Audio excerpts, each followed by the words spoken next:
Mina bakabusi nengre, mine pele obiama. Mina bakabusi nengre,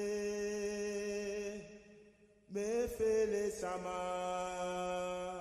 Mina bakabusi nengre, mine pele obiama. Mina bakabusi nengre, me fele sama. Mina bakabusi nengre, mine pele obiama.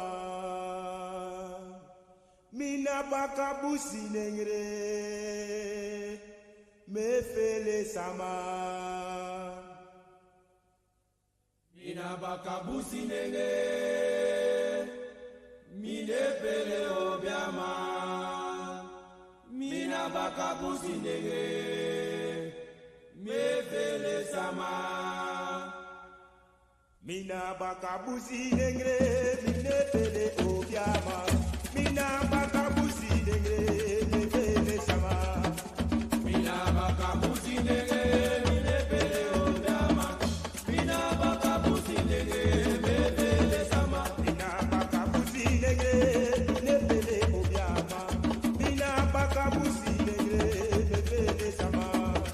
Mina bakabusi nengre, mine pele obiama. Mina bakabusi nengre, me fele sama. Mina bakabusi nengre, mine pele obiama. Mina bakabusi nengre, me fele sama. Mina bakabusi nengre, mine pele obiama. Mina bakabusi nengre, me fele sama. Mina bakabusi nengre, mine pele obiama. Mina bakabusi nengre, me fele sama. Mina bakabusi nengre, mine pele obiama. Mina bakabusi nengre, me fele sama. Ayo me fele sama, Me fele sama, mama me fele sama, me fele sama, isa me fele sama, me fele sama, ay mama me fele sama, me fele sama, brada me fele sama, me fele sama, me fele sama, me fele sama, me fele sama, me fele sama, me fele sama. mina bakabusi nengre, mine pele obiama, mina bakabusi nengre, me fele sama. Mina bakabusi nengre, mine pele obiama. Mina bakabusi nengre, me fele sama. Mina bakabusi nengre, mine pele obiama, mina bakabusi nengre, me fele sama. Mina bakabusi nengre, mine pele obiama. Mina bakabusi nengre, me fele sama. Mina bakabusi nengre, mine pele obiama, mina bakabusi nengre, me fele sama. Mina bakabusi nengre, mine pele obiama. Mina bakabusi nengre, me fele sama. Ayo me fele sama, Me fele sama, mama me fele sama, me fele sama, isa me fele sama, me fele sama, mama me fele sama, me fele sama, me fele sama. me fele sama. Mina bakabusi nengre, mine pele obiama, mina bakabusi nengre, me fele sama. Ayo. Mina bakabusi nengre, mine pele obiama. Mina bakabusi nengre, me fele sama, Ayo me fele sama, me fele sama, mama me fele sama, me fele sama, isa me fele sama, me fele sama, mama me fele sama, me fele sama, mama me fele sama, me fele sama, isa me fele sama. me fele sama. Tendai Mwadi, be thankful unto the Mother, Father, creative life force of the universe. Kudzai Mudzima Mukuro, give praises unto our great ancestors, Abibi Tumi, Abibi Fahodia, African liberation and African power for all African people. Yes, kings and queens, this is ShakaRa here for another edition of ZIVANAYI. For those who may not be aware, the word ZIVANAYI, as spoken in the Shona language of Zimbabwe, simply means let us get to know each other. And it's our weekly show that we've been hosting on gotkushTV. Just to rev up the momentum for as we begin to roll out some new things and some new ideas, and and all them something there as far as content is concerned. And so yeah, man, I thought it would be prudent and wise and also beautiful and inspiring to just create a platform to interact with the people them on a weekly basis for the foreseeable future, and see how it goes. Yeah, so this is open house. All right, this is open house. I'll share whatever is on my mind, yeah, for the week, and you can come through, and share whatever is on your mind. Also ask questions, add, change the topic, whatever. I just say it go. The only rule is productivity and respect. Yeah, rule is productivity and respect. You don't know. So yeah, man, we give thanks. Yeah, and let me do some housekeeping that I don't normally do. All right. So I want to say this. Yeah, as we begin to develop this platform, Got Kush TV. I am multi-streaming, by the way. I'm multi-streaming so as to promote the Gotkush TV. All right. So check out the links in the descriptions of the videos and so on and so forth. You'll find that the specific link for Gotkush TV, and you will be able to come through on Gotkush TV to interact with us. Yeah, yasso. All right. So that's the major idea. So yeah, you might be seeing me on my personals right now, but come through on Gotkush TV because there's only thing there. So in that spirit, I do want to say that we have a Patreon for those who want to support the thing and support us in our development. At the moment, there are no perks associated with your support, except for the fact that you're supporting something progressive and beautiful and powerful in terms of African and Pan-African media. Okay, so if you are moved to support Gotkush TV, please hit up our Patreon. Right about now, you can see it on the screen at the moment. And thank you in advance for all contributions. Yeah, we appreciate, love, and appreciate. Yeah. And also bigging up the chat, big up Setem Imhotep in the building. Big up Kyra K and all of the silent listeners who are yet to comment and yet to say anything. You don't know, we love you same way. Yeah. So last week, yeah, we got into a few different things. I started off by reviewing the event with brother Kemi Seba last week, and also we got into the issues surrounding Diane Abbott, MP, UK MP Diane Abbott, and this kerfuffle that she has got herself in relation to the subject of racism. Yeah, very, very interesting topic, and we see Wagwan. There's more to be said on that, and I may say more today that in terms, but not necessarily in terms of the actual specifics of what has gone on between her and the specific brother involved. But looking at it last week was looking at the fact that what the political implications of all of this are, in relation to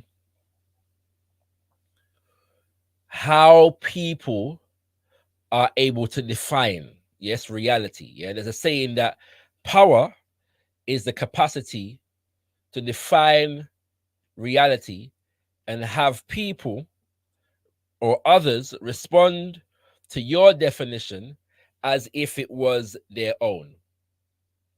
And what happens is, whenever somebody, especially African people, break the mold, so to speak, yeah, say or do something that challenges the dominant definition, there are mechanisms within the social order to ensure that we are brought back into line.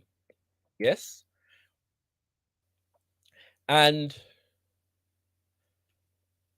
we definitely saw an example of that in terms of how people responded to Diane Abbott. Yeah. And one of the major things that we saw and are seeing, I saw it's interesting, Diane Abbott compared racism as experienced by African people to racism as experienced by various other groups. And the only group that seems to have dominated the news cycles is that of the Jewish community. Yeah. There was an interview, not Piers Morgan, sorry, Keir Starmer was being interviewed by some journalist. I can't remember the journalist's name. And the journalist was pressuring him on condemning the comments of Diane Abbott and questioning him on whether the comments were anti-Semitic or not. Now, Diane Abbott again referred to gypsies, yeah, and Romas and all kind of other different people, right? But the interviewer, whoever was questioning Keir Starmer, leader of the Labour Party, for those who may not be aware, my international audience, yeah, was whether her comments offended Jews and therefore can be considered anti-Semitic, yeah.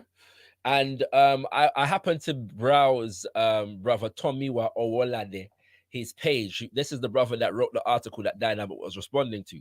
And he's shared an article from a British well-known comedian whose name I'm forgetting at the moment. But he dropped this article in response to Whoopi Goldberg. Now, Whoopi Goldberg got in trouble a couple years ago because she suggested that what was faced by the Jews in Europe wasn't racism, because the Jews are another group of white people. And so it was inhumane, but it wasn't racism. There was upheaval and uproar in relation to this.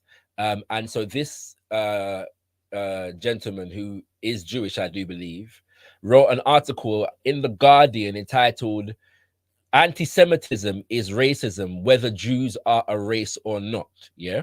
Very interestingly, brother Tomiwa Owolade, this article was written in October of 2022, which is when the incident happened with Whoopi Goldberg. And brother Tomiwa Owolade shared this article on his Twitter page recently in response to all of this business around Diane Abbott. So the lesson in this, yeah, we don't want to miss the actual critical lesson in the hype. The actual critical lesson in this, yes, is the fact that it is perfectly okay, yeah, because in the article, the guy was basically breaking down the fact that anti-Semitism is a form of racism. That was his point, yeah.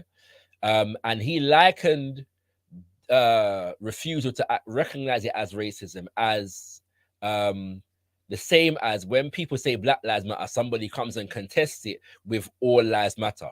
So he says that the idea is that you try to negate a particular expression and make it generic, yeah?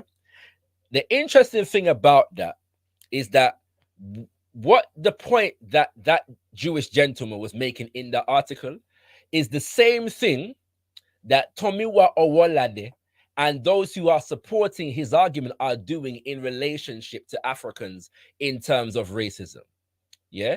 So we want to make Africans, the African experience in terms of racism, white supremacy, departicularized. We don't want to particularize that.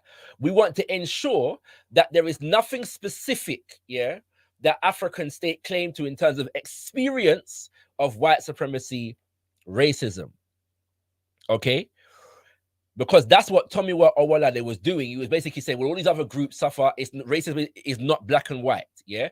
Whilst at the same time ensuring and affirming that this particular experience of the Jewish community as regards to racism must be affirmed, must be defended. The perspective must be defended, and woe be to thee whoever decides that they're going to challenge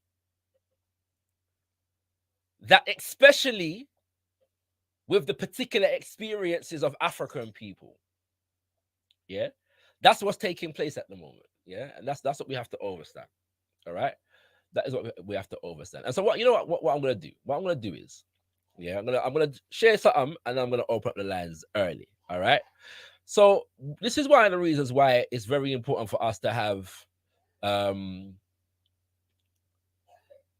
great luminaries. Yeah, one of our great luminaries is Mama Frances Cress Wilson. Okay, and she provided for us a functional definition of racism, white supremacy. It's also the reason why it's powerful and beautiful for us to have great luminaries like Mama Marimba Ani. Yes, because they teach us about the power of definition and the need for us to define our own reality using our own terms. Yeah, because the dominant society is invested in departicularizing the experience of African people, okay, and thereby negating it. And what you do when you do that is you affect a people's capacity to effectively organize, to address their own problems. And what they'll do is say, well, when you try to identify what the problem is and what your experience is, you're engaging in the science of victimhood. Yes. And this is to negate the fact that actually what's taking place is the science of analysis for the sake of problem solving. So they tell you that to identify your problem is to make of yourself a perpetual victim rather than a solver of those problems. But this is never done when the accusation anti-Semitism is waged against anybody. The Jewish community and those who defend them are never accused of perpetuating victim status and victimhood. They are simply defending themselves against attack.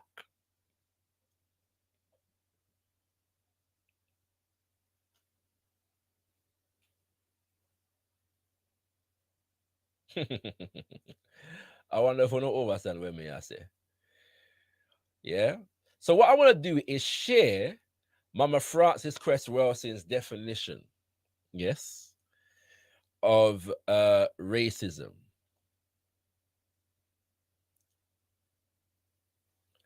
All right. And so that we're clear about this thing. Okay. And also clear that she doesn't necessarily make her definition exclusive to Africans in terms of who is subjected to it. What she does do, however, is make it clear who the perpetrators are.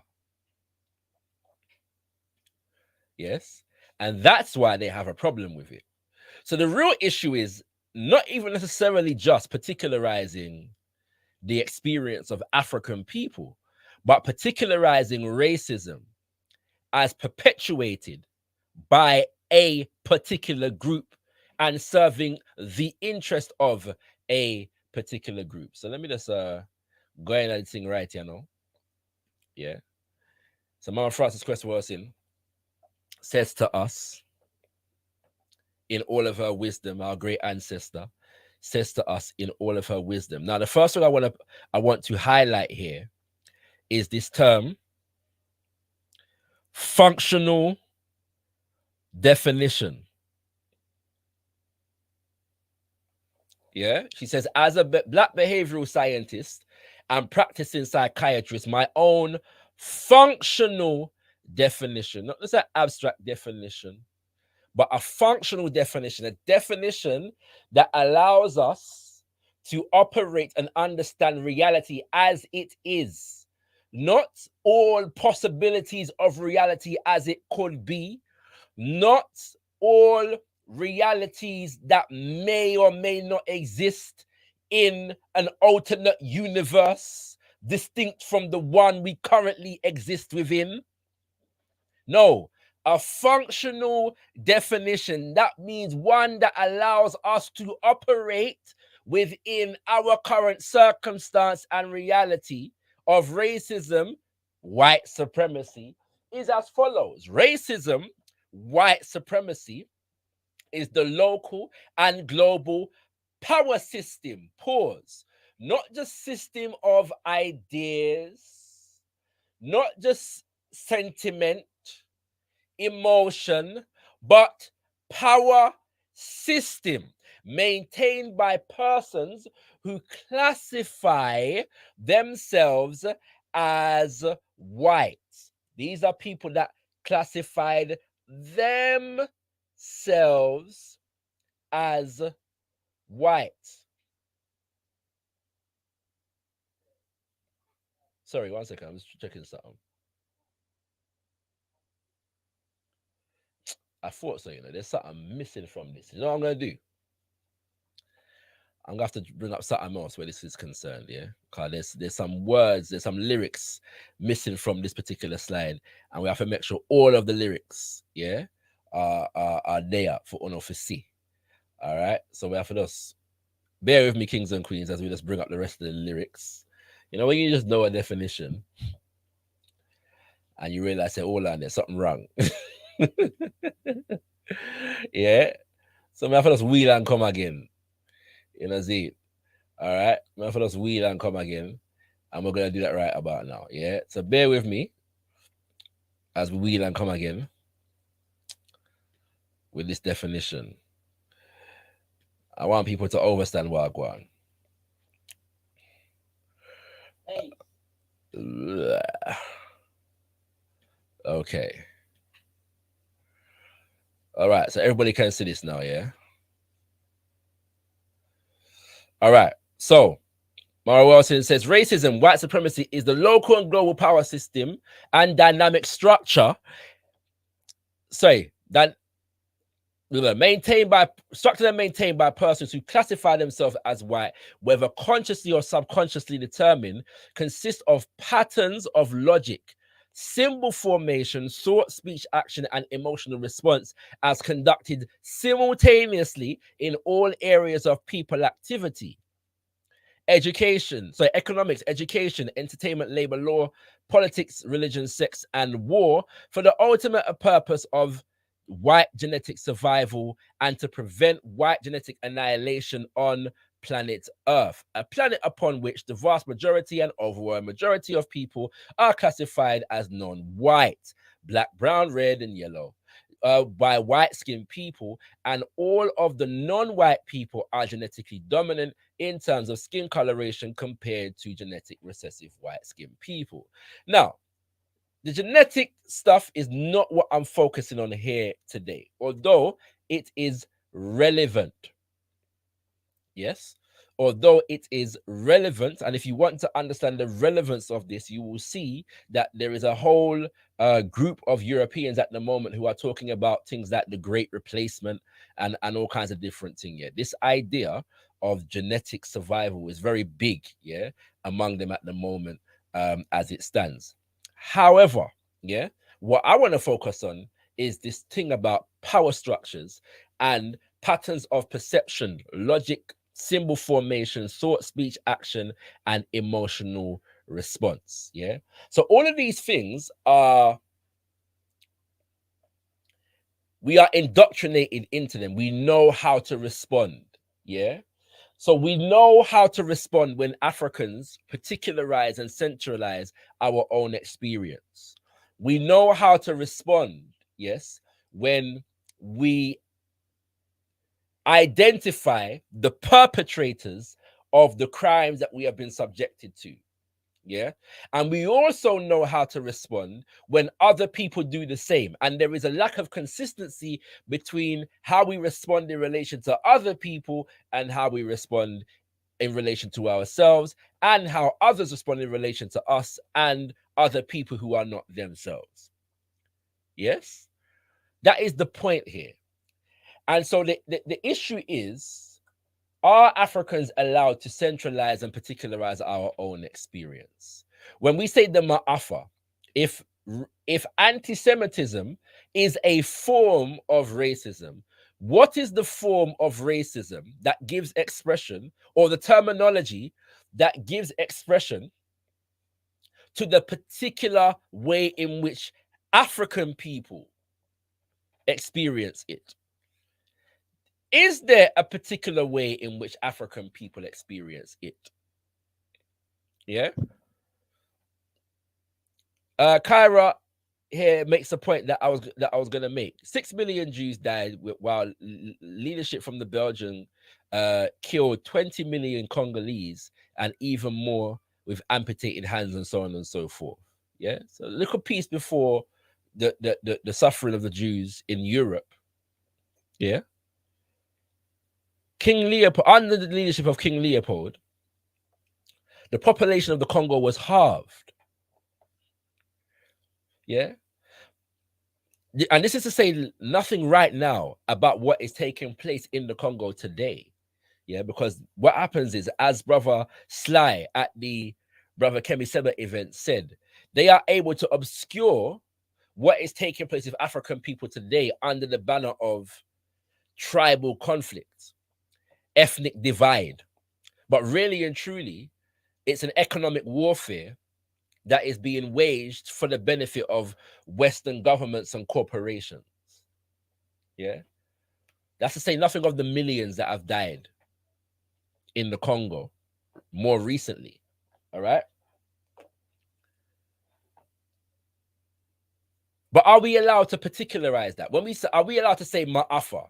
And when we say Ma'afa, to refer specifically to the African experience, when we say anti-African or anti-Black or Afrophobic, does the world respond in the same way? Or are we accused of promoting victimhood and victim status? And why? Why is it important? Beyond just why are they treating us negatively? What is the political reason? What political purpose does it serve for them to respond to us in a particular way? In my humble estimation, the reasoning is that they understand, and it is understood, that Africans being able to identify our specific problems and experiences creates an analysis that necessitates a program that is anti-European imperialists in a way that Jews doing the same does not do, because via things like the State of Israel,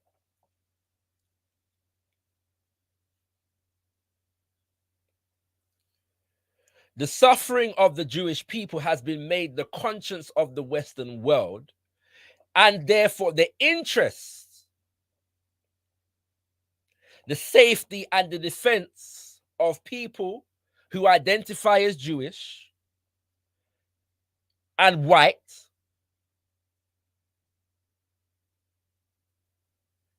has been absorbed into the agenda of Western imperialism.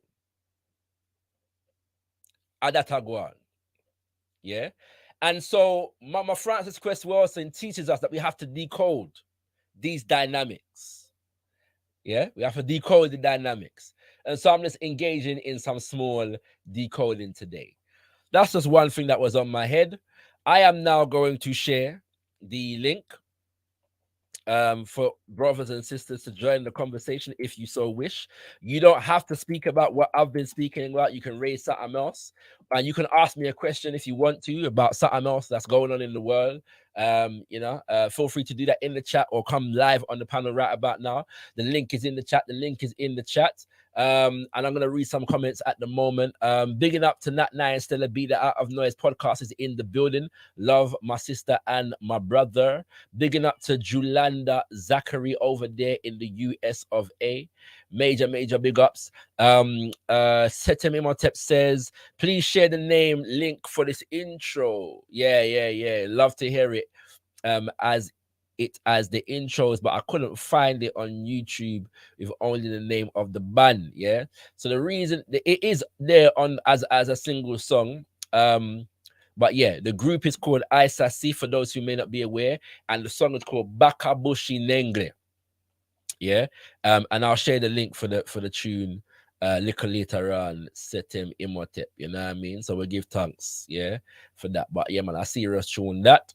Yeah, so we have to understand what the dynamics are, yeah. And don't allow people to guilt trip us in relation to this idea of victimhood, yeah. Because the same people that will say that Africans are trying to not victim shame, sorry, promote victim mentality and all the kind of things there, they will never, they never accuse other people of doing the same thing. Okay. And the reality is that our greats, yeah, who fought on our behalf, never used the analysis of our condition as a means for creating perpetual victims. You will not find that in the work or words of Papa Marcos Mosiah Garvey, Ya Santewa, Mbuya Nehanda. You're not going to find that in Namzama Madikizela Willie Mandela. You're not going to find that in Omowale Malcolm X. You're not going to find that in Osaje for Kwame Nkrumah. You're not going to find that in Assata Shakur. Yeah.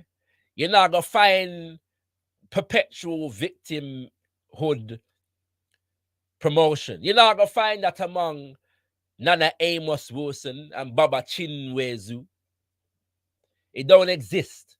What you're going to find is an analysis that seeks to prepare us for engaging certain solutions. The link is in the chat, family, if you want to come through. ZIVANAYI, yeah. ZIVANAYI means let us get to know each other. So feel free to come through, raise any subject. It's open house, yeah. And I'm going to read some comments in the chat. What do they want from us, Kyra says? They got most of the wealth, including ours, and several Holocaust museums, including the one on Smithsonian Washington Mall. Where is our Congolese Holocaust Museum? And you know what's interesting is that up until recently, like when it comes to this idea of victim status, yeah, a significant amount of what is called international law, human rights law in today's world, was developed after mass European War II, the tribal war that took place in Europe, yeah, the ethnic warfare that took place in Europe, you know, during the 1940s. And a significant amount of that was shaped in response to what the Jewish people were subjected to in Europe, yeah, under Hitler and so on and so forth, okay? And as a result of that, reparations were said to be due to them.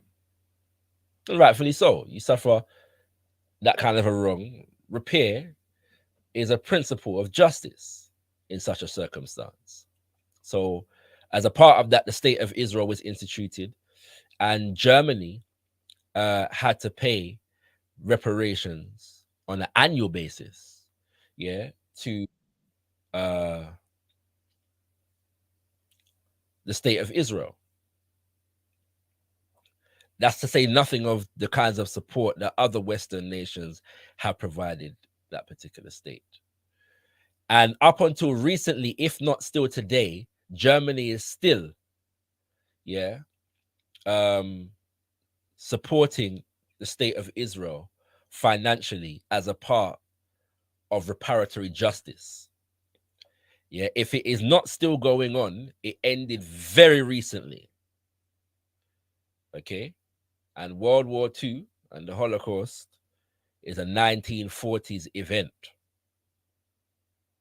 Okay. Let's bearing all of that in mind. Yeah. And so the state of Israel was considered to be necessary because the people that suffered at the hands of Hitler, it was said that they were due and required a homeland for their own self-defense.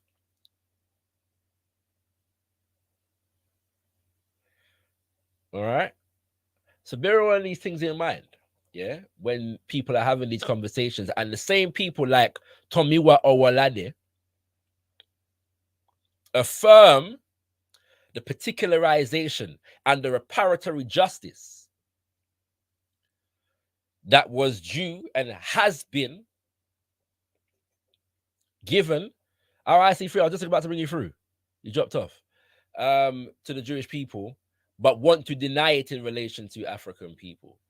Tomiwa Owolade would never write a book. Yeah, we went through the idea last week that Tomiwa Owolade is writing a book called This Is Not America, where he wants to separate the experience of Africans in the UK from Africans in the America and suggest that Britain is a bastion of human rights and anti-racism in a way that America is not, and that our experience is we are in the UK fundamentally British. More than anything else, we're British, and we have more in common with Britons of other ethnicities than we do with Africans or Black people anywhere else in the world. Tomiwa Owolade or anybody else would write a book of that nature in relation to Jewish people that suggests that before anything else, they are British. Before they're Jewish, they're British, and they have more in common with Britons of other ethnicities than they have with Jews around the world. It would never happen. Yeah? And no Jew, more fundamentally, would write something like that. Yeah, we'll see what I go on. Mr. IC3. I didn't plan to spend so long on this particular subject, you know. It just kind of went on. Yes, But I know greetings. Thanks for letting me on. What I found I guess we're gonna stay interesting, here.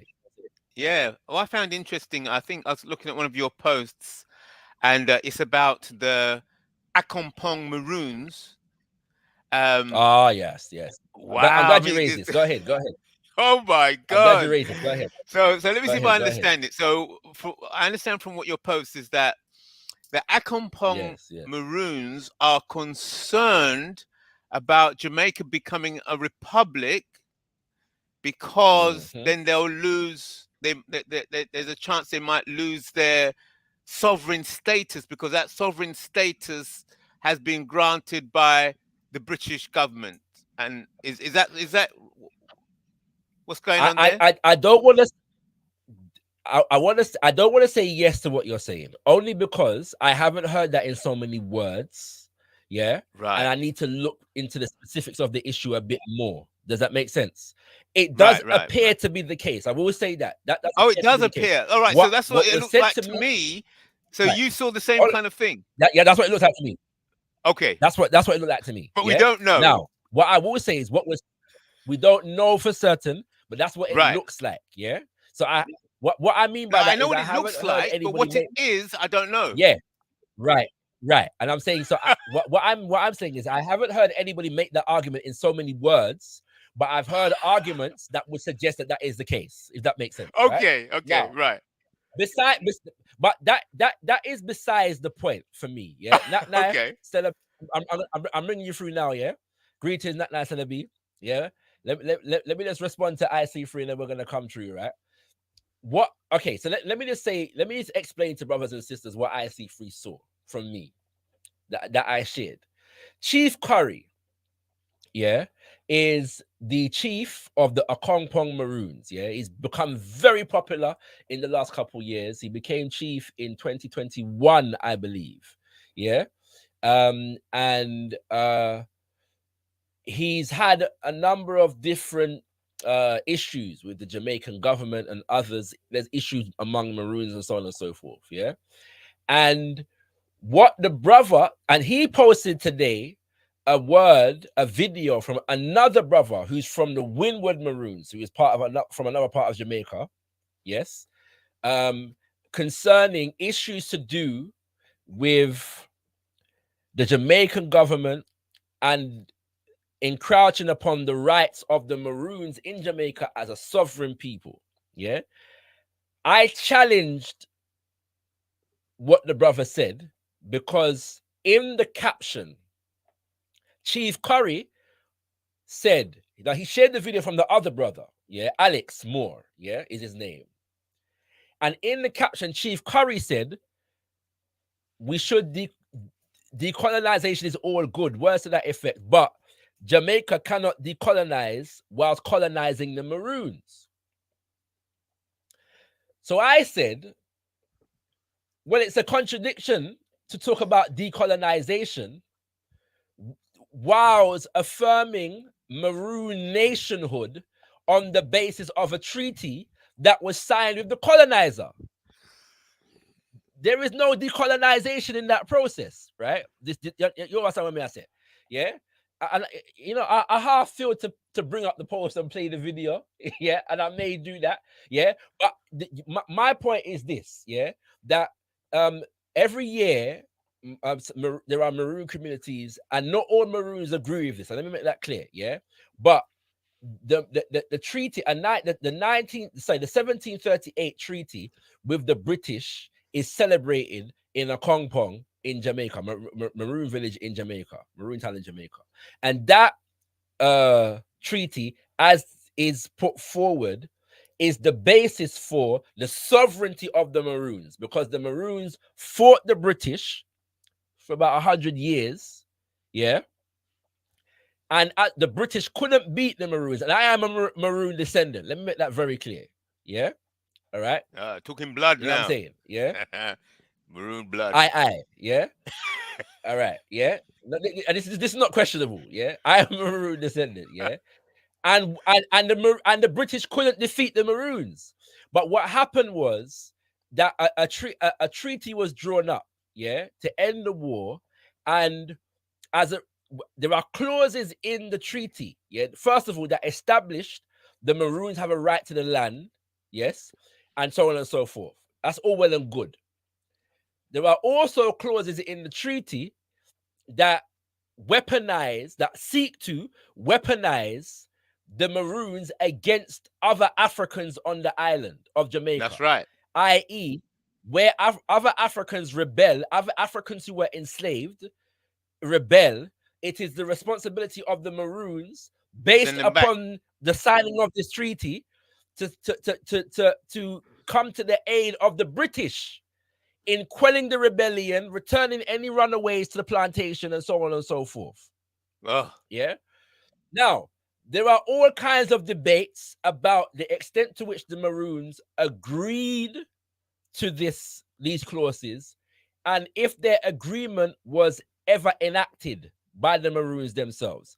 I'm not going to get into that today, like in terms of the history of it. What I am simply saying is, today, yeah, this treaty and any allegiances to the British have to be negated and rejected if we are decolonizing. That's all I'm saying. You cannot decolonize whilst pledging allegiance to the British monarchy. The British monarchy is the preeminent colonial institution. Right. Yeah. That's all I'm saying. Okay, you follow me? If they are saying that they're a sovereign entity that has been recognized by the British government, then they're not pledging allegiance. No, here I understand what I'm saying. They represent. If you listen to the video that the brother left, he speaks about the fact that he makes some statements that I think are historically factually wrong. But he also speaks about the fact that the Maroons had friendly and cordial relationship with the British. Oh dear. You understand what I'm saying? Yeah. Oh dear. Right. Now he does say that the British unfortunately engaged in the unjust trade and so on and so forth. Right. My point is, Britain is a colonizer nation. The Maroons in Jamaica were no less colonized than the rest of the island. The idea that they were operating as they weren't. Everybody on the island was colonized, especially post-slavery. Yeah. Right. So after 1838, yeah, the British never said, yeah, we're going to colonize everywhere except for the Maroon settlements. That's not how it went. The whole entire island was colonized. right? So the idea now, even Wait a if minute. The Maroons would see that as an insult. How dare you say that? They say that we're sovereign, we're free. But this is the point I'm trying to make. But today, the 1738 treaty is being presented to the Jamaican government as evidence of the sovereignty of the Maroons. What I am saying is, if the Maroons are sovereign, recognition and allegiance to the British state should not be the basis upon which Maroon sovereignty is established. Right, okay. Yeah? Who cares what the British say? If we are sovereign, we are sovereign. Right. So Jean-Jacques Dessalines say. Okay, okay. So does the United Nations recognize the Maroons as a sovereign? The United Nations, yes, has gone through the process of recognizing what they call indigenous groups. And I believe that they recognize the Maroons, not just in Jamaica, but all throughout the Americas as an indigenous group. Yeah? You follow me? Okay. But again, the United Nations is a neo-colonial institution. I know. Right. I know. It's a mess. Now, that is not to say, yeah, that within the context of the world order, there are not strategic things that we should do, right, in relation to the United Nations. That's strategy, right? Yeah. But the United Nations is not the arbiter of our sovereignty. It cannot be that. Okay. And if we in debate with each other are using the British monarchy and the United Nations to win the argument, something wrong. Yeah.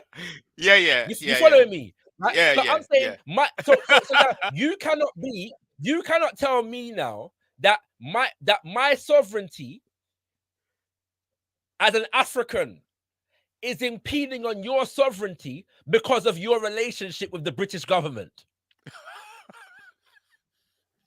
That now go on.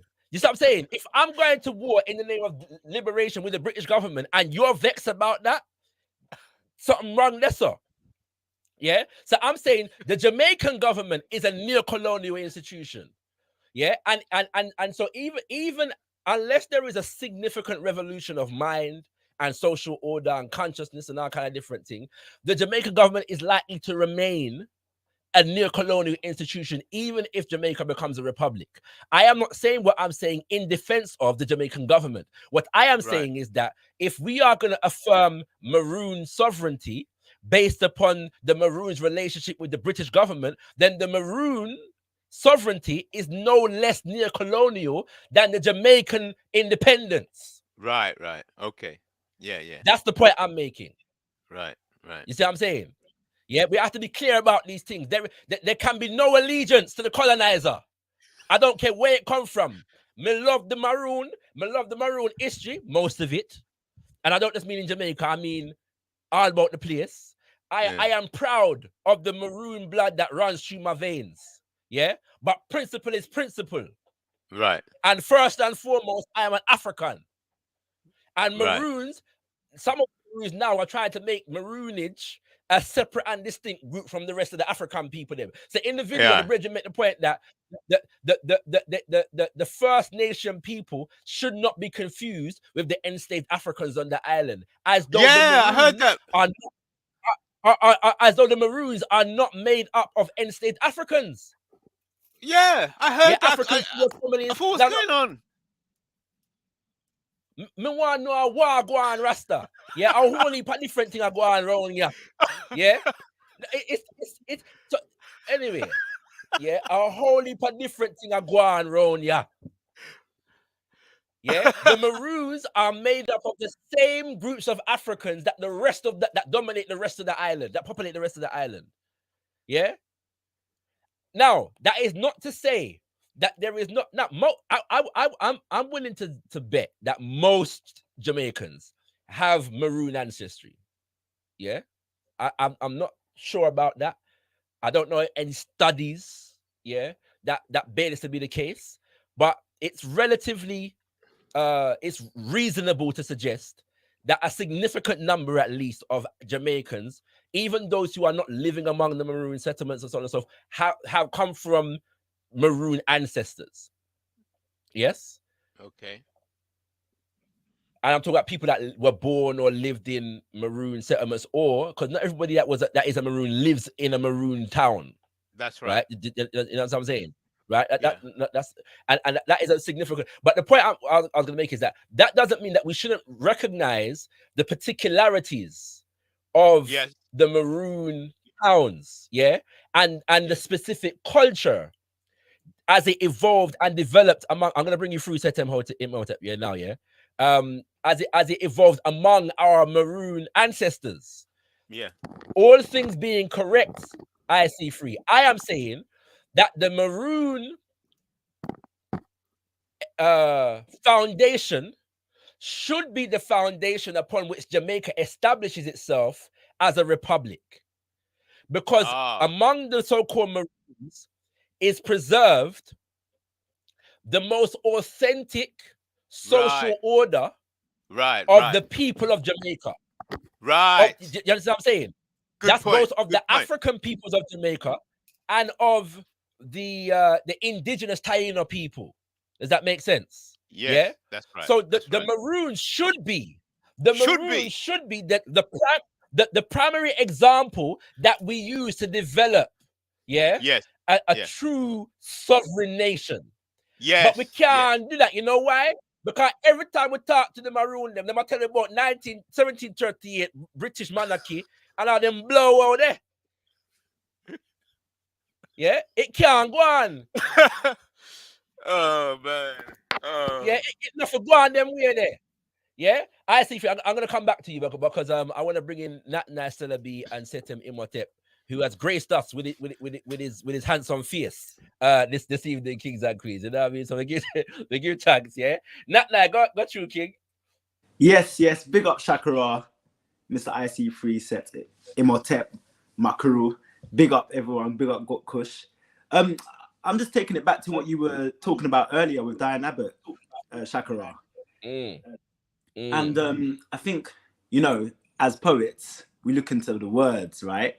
And you know, certain people go into the etymological breakdowns of certain words, but as a poet, we got to look at the essence of the words and what they mean. Right. And what I feel with regards to racism is about owning the gravitas of what that means. So when it comes to being called a racist, not even the most extreme racist likes to be called racist because of the gravity of what that means and the archetype of what that looks like.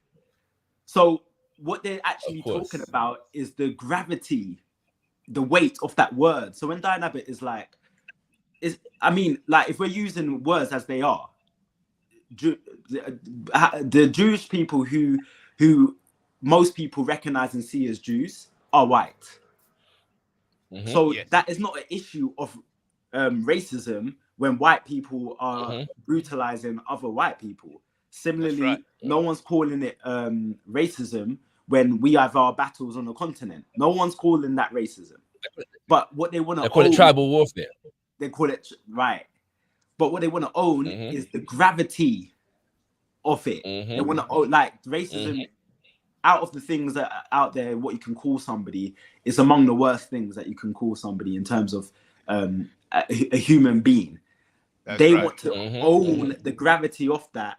That's simultaneously, as you were breaking down earlier, diminishing our ability to own the gravity of that. So they can own the full gravity of racism without challenge, whereas we have to be continuously challenged. And I thought about the levels of this. Like, every single time there is a white person, be it they a European English, be it they be old or young, there's a justification or a reason why they say what they want to say. So and theirs is not like Diane Abbott's. It's like blatant something, right? A racial slur, and they say it, and then you're gonna have a debate, and then on that debate you're gonna have somebody who's not quite Pan-African but black conscious, and then you're gonna have somebody who's going to be oppose that person on the panel, and then you're gonna have a Piers Morgan type figure who's gonna be the 100. neutral.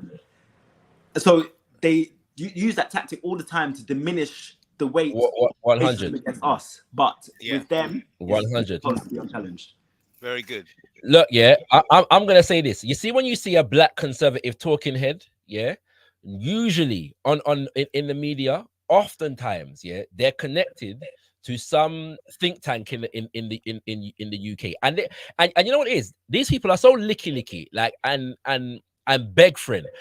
I noticed a trend here a couple years ago when these black talking heads here started to come up and defend Britain. You know, I don't need to ask if the funny thing is, right? The same people that say Britain is not a racist nation affirm 100% that Jews experience racism, right? You know what I'm saying? And if you don't assert that, yeah, then you're anti-Semitic, yeah? All right, okay. So they go through all of that now, yeah? And then what used to happen is when it comes to black people, like in 2020, you know, like George Floyd, there was a lot of black talking heads came out. You know what I'm saying? You know, this country's not a racist country, whatever. And under the comments, that they might go viral on Facebook or Insta or TikTok or whatever. And under the comments, you see all these white folks saying, "Oh, he's so articulate." You know, he speaks so well. Yeah, look how intelligent he is. Yeah, and I'm like, these people are so big friend. Yeah, that the little condescending white people they feel affirmed. Yeah, by white people telling them how articulate and intelligent they are. And it was a trend. I'm looking at these videos. It's hundreds of white people come and say, "Yeah, he's so, you know, smart and well-rounded young man and or young woman." It's like, come on, like, isn't this obvious to Uno? Like it's obvious to me, Wagwan, in this scenario, yeah. And so a lot of these videos were made popular by like Policy Exchange, yeah, which is a right-wing think tank, yeah, in the UK. They started to share these videos on their Facebook and so on and so forth, yeah. And so a lot of the black people that you see on like GB News and everywhere else, and then remember the BBC did a documentary series last year called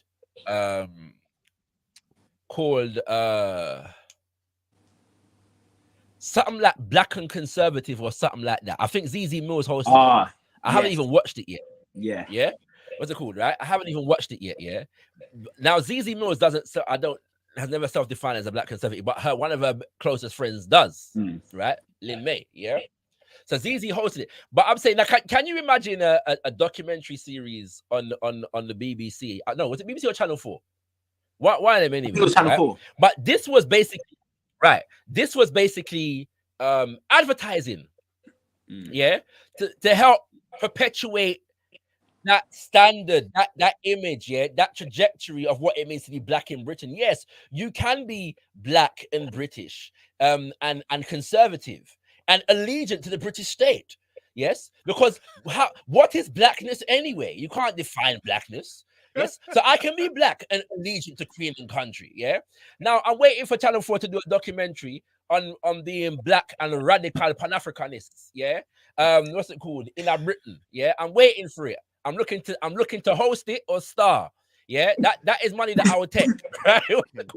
Yeah, if you know what I'm saying, from Channel 4, BBC, any of them. Yeah, when you're ready for the documentary, yeah, on black radical Pan-Africanism in the UK, come find ShakaRa. Yeah, they're ready for it. Yeah, I will produce it. I'll bring all the guests that you need. Yeah, into the situation. I will do it.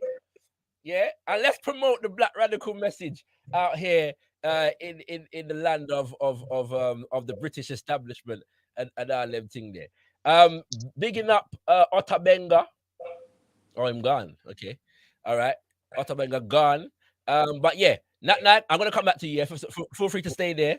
Yeah, real quick, ShakaRa. Just go on. Yeah, the yeah, Tomiwa or Tommy, he wrote in it was the Guardian he wrote, which has to be noted as well. They are all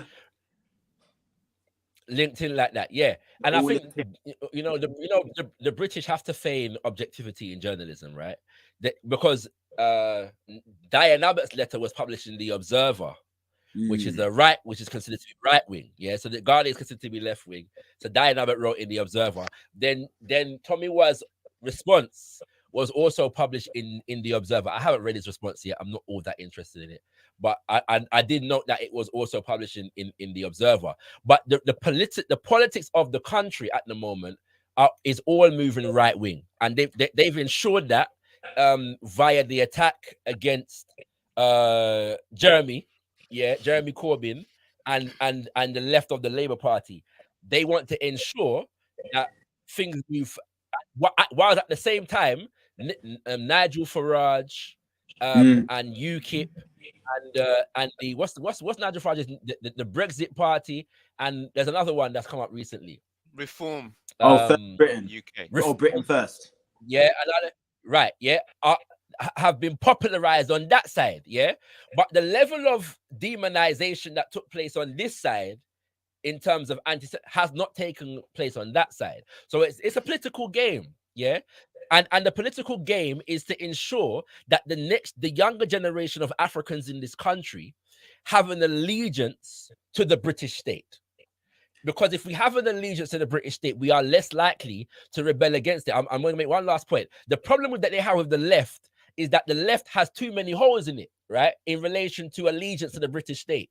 Yeah, right. So you can be on that side. It's more likely to produce some anti-British people that are willing to challenge establishment in a certain kind of way. Go ahead, make your next point. Go ahead. And yeah, no, with that, the dangers of it, I'm like, yo, are you lot not seeing Wagwan? The Chancellor, what's his name? Kwarteng. Yeah, the way he was treated, are they not seeing this? Are they not, like, the cooning, buffooning stuff does not protect you from being dashed away at any given moment? Or exactly. It will not get you the place around the table. You'll be in the room. You'll get the little chair at the side of the table, but you're not around the table. They need to. That's right. Cooning does not help you in life in the long term. There's two things there. You're right in terms of the popular sphere. Yeah, there's enough of the media that will dash you away. Kwesi Kwarteng is going to be good though. You know why? Because the politics and the economics that he was promoting are well funded. He was promoting like hardline neoliberal policies. Yeah, that man they went in. Him and Liz were not having it. Yeah, they went straight for the free market fundamentalism. A lot of these think tanks that are well funded, that's the kind of politics and economics that they promote. Yeah, so don't worry. The mainstream of the conservative may have dashed away Liz and Kwesi for a little while. You know, we're gonna put them on the background a little piece. Don't worry, the think tanks, yeah, are gonna house them. Believe me, right? What's it called? Yeah, you know what I'm saying? They're gonna embrace them and give them, you know, a fellowship or two, and all them thing there. Kwesi's gonna be good. You know what I'm saying? But you're right though. On social media, they're gonna them tearing to pieces. Like the poor brothers them that missed the penalty in the Euro. So yeah, you know what I'm saying? What day, yeah, you know? I say it go. Give time. Stay there. I'm gonna come back to you. I'm gonna get in Setem Imhotep. Greetings, my brother. Greetings to the panel. First of all, I just the elder, Mr. ICG. Thanks for you for being on the panel. I see you on speaker's corner. I appreciate your manners, your decorum, and that kind of thing. Peace to the panel. I actually kind of wanted to tangent a little bit, so I don't know if you want to continue the conversation first and then come in afterward. It's actually feel free to go where you're going, King. Well, okay, so what I've been contemplating Pan-Africanism for a long while. I think probably since I was like 20, 10 years now. I'm trying to figure out what would be my best sphere of influence. One of the skills that I have gathered is in like editing something rather than being generatively creative. I don't know if that makes sense. Maybe not to say that again, because your mic can go ahead and come out. Oh, sorry. I was saying that I've realized that some of my skills are in editing rather than in being generatively creative. Okay. I hear you. Go ahead. And so I had an assignment in university where we had to write 5 journal entries from a slave who joined a slave revolution. And I was blessed by the Right. teacher with the book Black Jacobins. And so instead of Toussaint, I chose Jean-Jacques Dessalines. And you actually mentioned him Yep. earlier. So I wanted to share maybe the 5 Yep. journal entries because I've been contemplating since my skill is in editing, Mm, doing some kind of historical fiction mhm, where we bring to life our heroes, our blessed ancestors who have gone in a novel form, mhm, not novel meaning new, novel meaning fiction writing, so that we can kind of personalize them and their experiences. So I'm going to share the link in the back mhm. chat, and I'm hoping you'll be willing to Yes, read sir. it for the audience. Give thanks.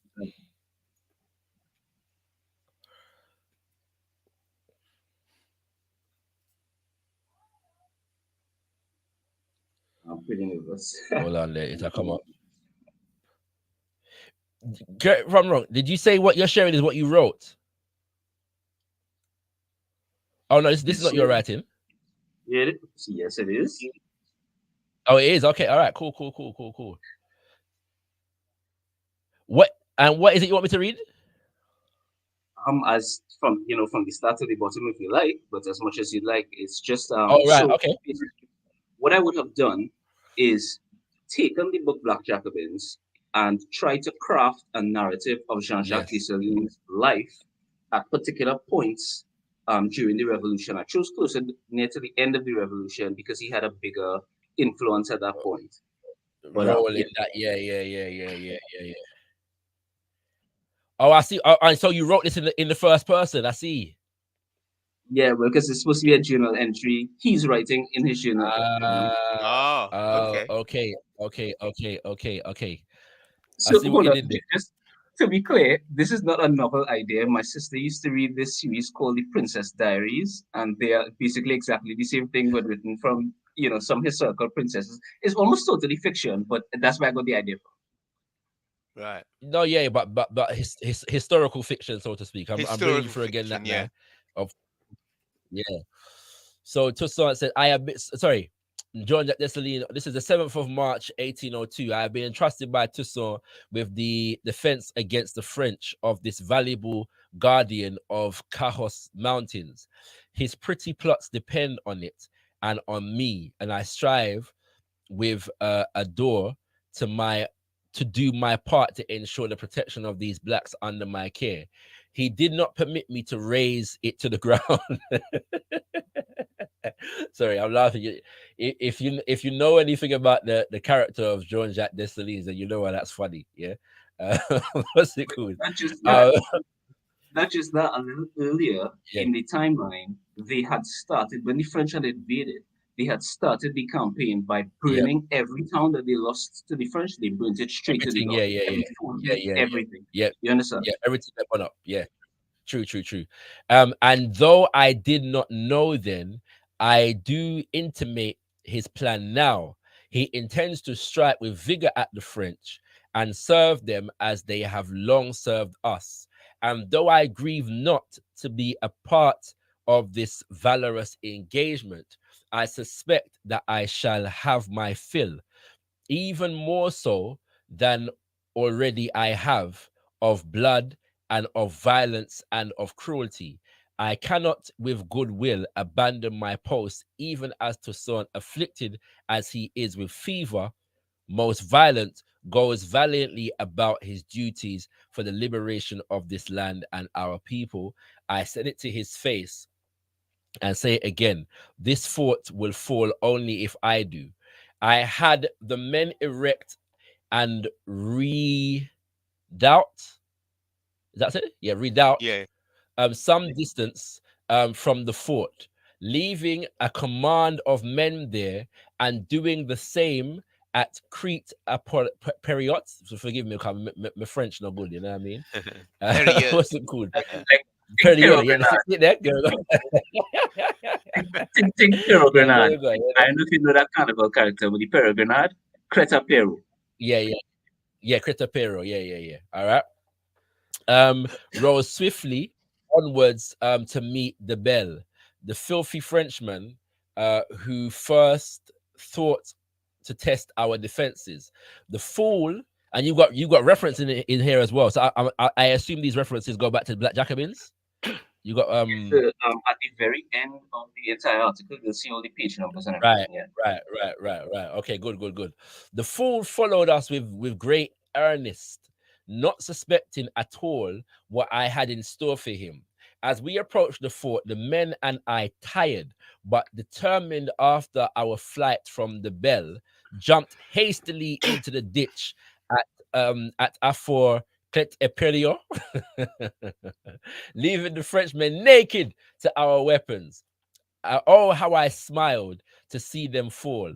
Oh, how I rejoiced to see their bodies splayed on the field, their blood sating the thirsty ground. 400 of the dogs fell, and our brave artillerymen, sharp of eye, wounded two of their generals. The pounding of their flight was was such magnificent music to my ears, though they soon took up positions surrounding the fort. I spoke well to the garrison thence, filling their hearts with courage before my eyes. Those without the strength to fight against all odds for their lives were invited to reshackle themselves and fly onwards, to the French. I reminded them that the French could not long survive our weather, that the fever would soon take them and decimate their ranks. When the French grow fewer, I said to them, we shall prod and harass and dwindle their numbers by pieces. We shall beat them, destroy the crops, and fly swiftly to the mountains. Yeah, I put into their hearts the magnificent dream of mine, independence. I showed them how they themselves could initiate it, if only they would fight with valor and without quarter to make it so, and how they enjoyed the sound of the word independence. I thought, I'm going to complete this part. I placed in stout La Martiniere. Yeah. La Martiniere's hands. Yeah. Hands the redoubt for protection.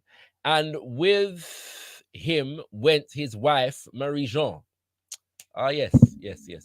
They undertook the development of the defense of the redoubt, while the majority of the men remained with me inside Clete Perion. The French sent a herald, the fools. Did they think I would allow any of their to infest my men? We shot him dead, and good riddance. Their words are poison, and they lie with every breath. I would not allow fancy words or twists of tongue to corrupt the good spirits of the revolutionary men. I said to my men that I would destroy the fort with fire and explosives before I let the French set foot within it. My good men stand beside me, ready as I am to die for liberty.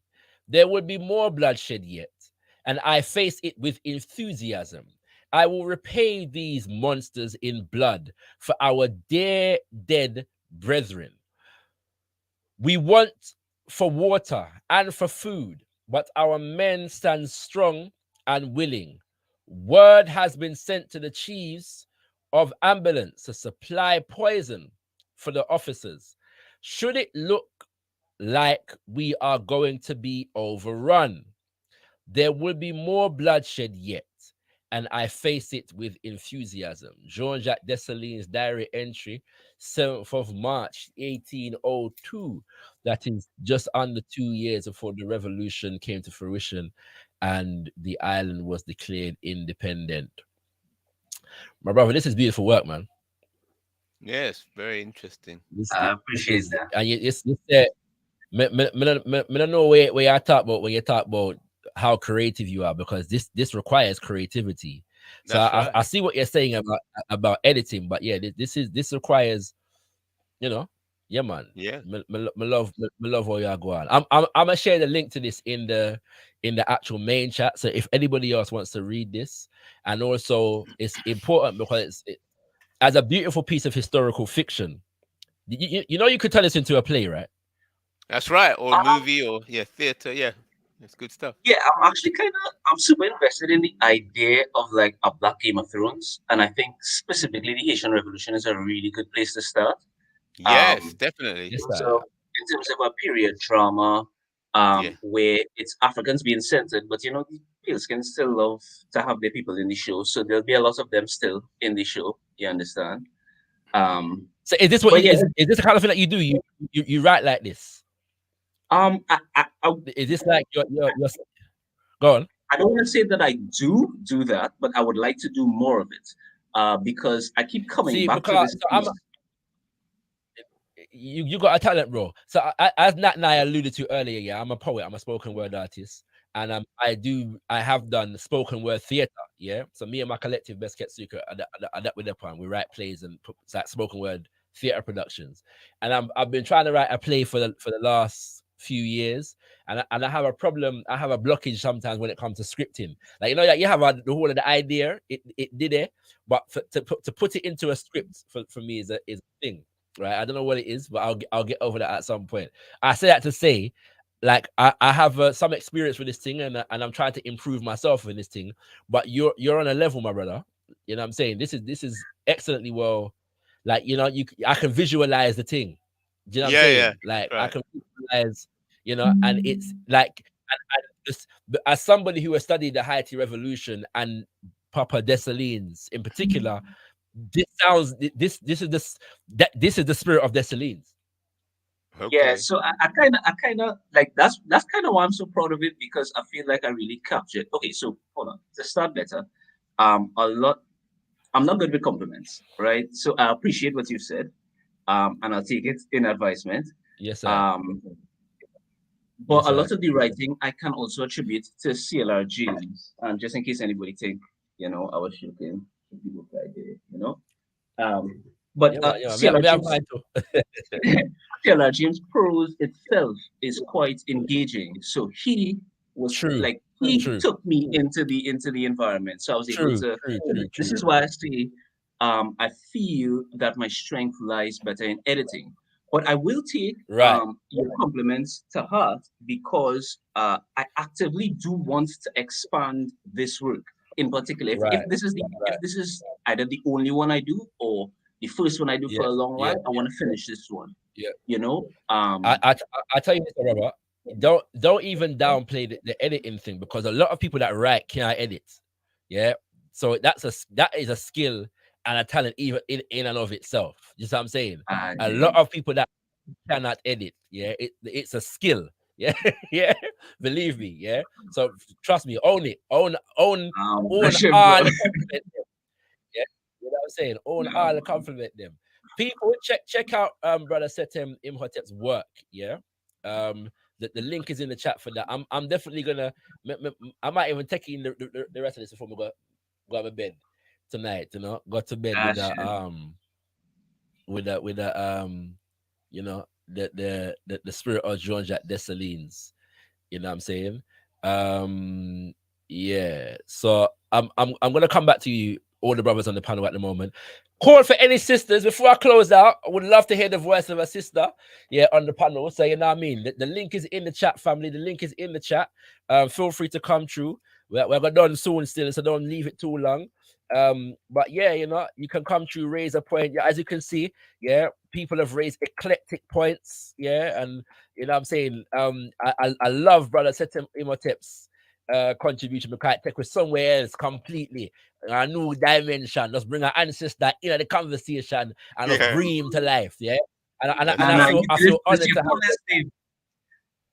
Now Yeah? you do it Say first. again? You call his name. You call his name, and that's already make me jump on the panel. Well, Okay, I call hear his you, name. but it was brought to life, and I feel honored to have read that. Yeah, I feel That's honored to right. have read in the voice Osiris, of resurrection. and that was it. The only issue that we have is that we can't speak the Aisen, the patois, you know, the Creole. You know what I'm saying? So when we learn the Creole, we'll do it in Creole. You know?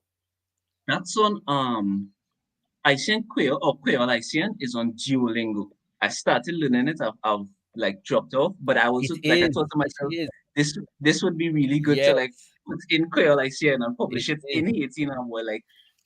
I don't know. I want to finish it and put it in a book. I really do. Yeah. That would be beautiful. And you know what? I recently put out something in relation to the relationship between Jamaican patois and Haitian, language, all right, and the similarities there. Yeah, it's actually the appendix to this book. I was just reading a piece of the appendix to this book, Understanding Jamaican Patois by L. Emily Adams. Yeah, and basically she's saying, you know, if a linguist was to find them language in a couple centuries time, as an archaeologist, they will consider them the same language. Yeah, you know what I'm saying. Let me go to the chat. And yeah, like I said, any sisters in the audience, I would love to hear a sister come through, you know what I'm saying, on the panel, if you so wish. Bigging up to Bobby E right in the building. Scattered Minds there. Bigging up to Rain Falling Sounds. What's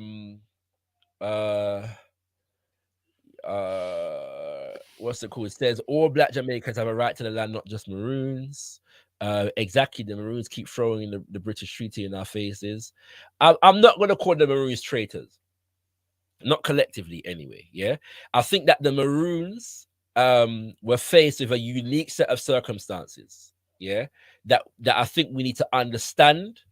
Okay, but the treaty itself, yes, right, is treacherous. Yeah, right, and we need to understand the nuances around that. Okay, we need to understand all of the arguments. Yeah, but yeah, we more importantly, when we come to this day and age, yeah, we need to be clear who is a colonizer, yes, and who is not. And I think I've got a sister coming through. Let me see who this is. Greetings, Rose. Hi, you got me real natural on here today. Yeah, I so we love it, sister. I so we love it. All natural. Yes, yeah, I'm somebody's mama. You know what I'm saying? You just got to keep it real.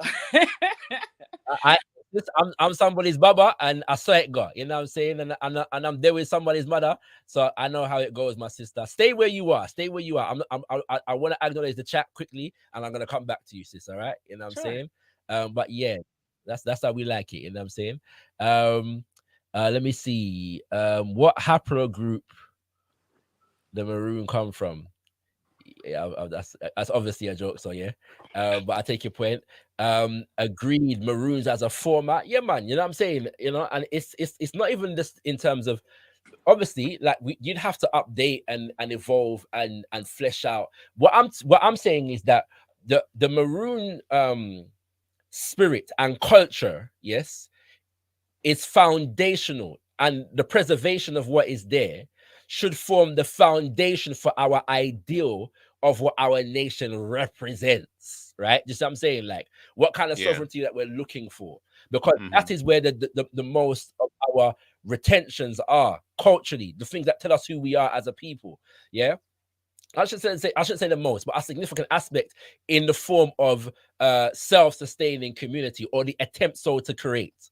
Yeah, you know, like them say the British get their sense of self, yeah, from the crown, the monarchy, and what it represents. Yeah, this country is not governed by a monarchy in the same way that it was 300-400 years ago, but from that institution they establish what it means to be British. You see what I'm saying? That's the kind of thing I'm talking about. Yeah. Right. And so we should be able to use the Maroons to say what it means to be Jamaican. As that, should be able to. I'm saying should be able to. I'm not even saying we can. I'm saying that should be the case. Yes. Yeah. Yeah. I'm saying all things being equal. I see through. Well, you're on the panel, so I'm not gonna read that, especially in case them start telling me something anti-Semitic and want to shut down the channel and that kind of different thing. Could you outline the Maroon government structure, like executive, legislative, judiciary, contours, or property rights? As far as I understand it, so this is obviously the concern of neoliberal sensibilities. I couldn't break down the entire Maroon social structure to you off the top of my head. What I do know is that they have the chief is elected, yeah, within Maroon towns, and the chief has a council, yes, that is elected, and then there is a body of elders, yeah, that I believe is appointed by the community. So you don't elect elders every so often, but the elders who have served the community are appointed every so often. That's what I understand of it. It is a beautiful question, though, yeah. Regardless of where the question comes from, it's a beautiful question, and one that I will look more into in terms of the specifics. As far as property rights, indigenous African communities are communal. And so, as far as I'm aware, the dominant or the original system of ownership, as far as Maroon settlements are concerned, is collectivist. Yeah, that's as far as I understand it, and that's not just in Jamaica, but also in places like Suriname, in places like Haiti, in places like St. Vincent, and so on and so forth. Yeah, so that's as far as I understand it. But yeah, that would be a good an interesting study. I'm sure there are studies on that, and I'll look into it. In fact, I have come across studies on that, so we'll see if I can find them again and go through. Let me see if there's anything else in the chat before I come to Sister Rose. ShakaRa speaks. Udonangozi, my brother, we love your platform here in Louisiana. Give thanks, keep up the great work. 10-9 Mwari. Give thanks. For Africa,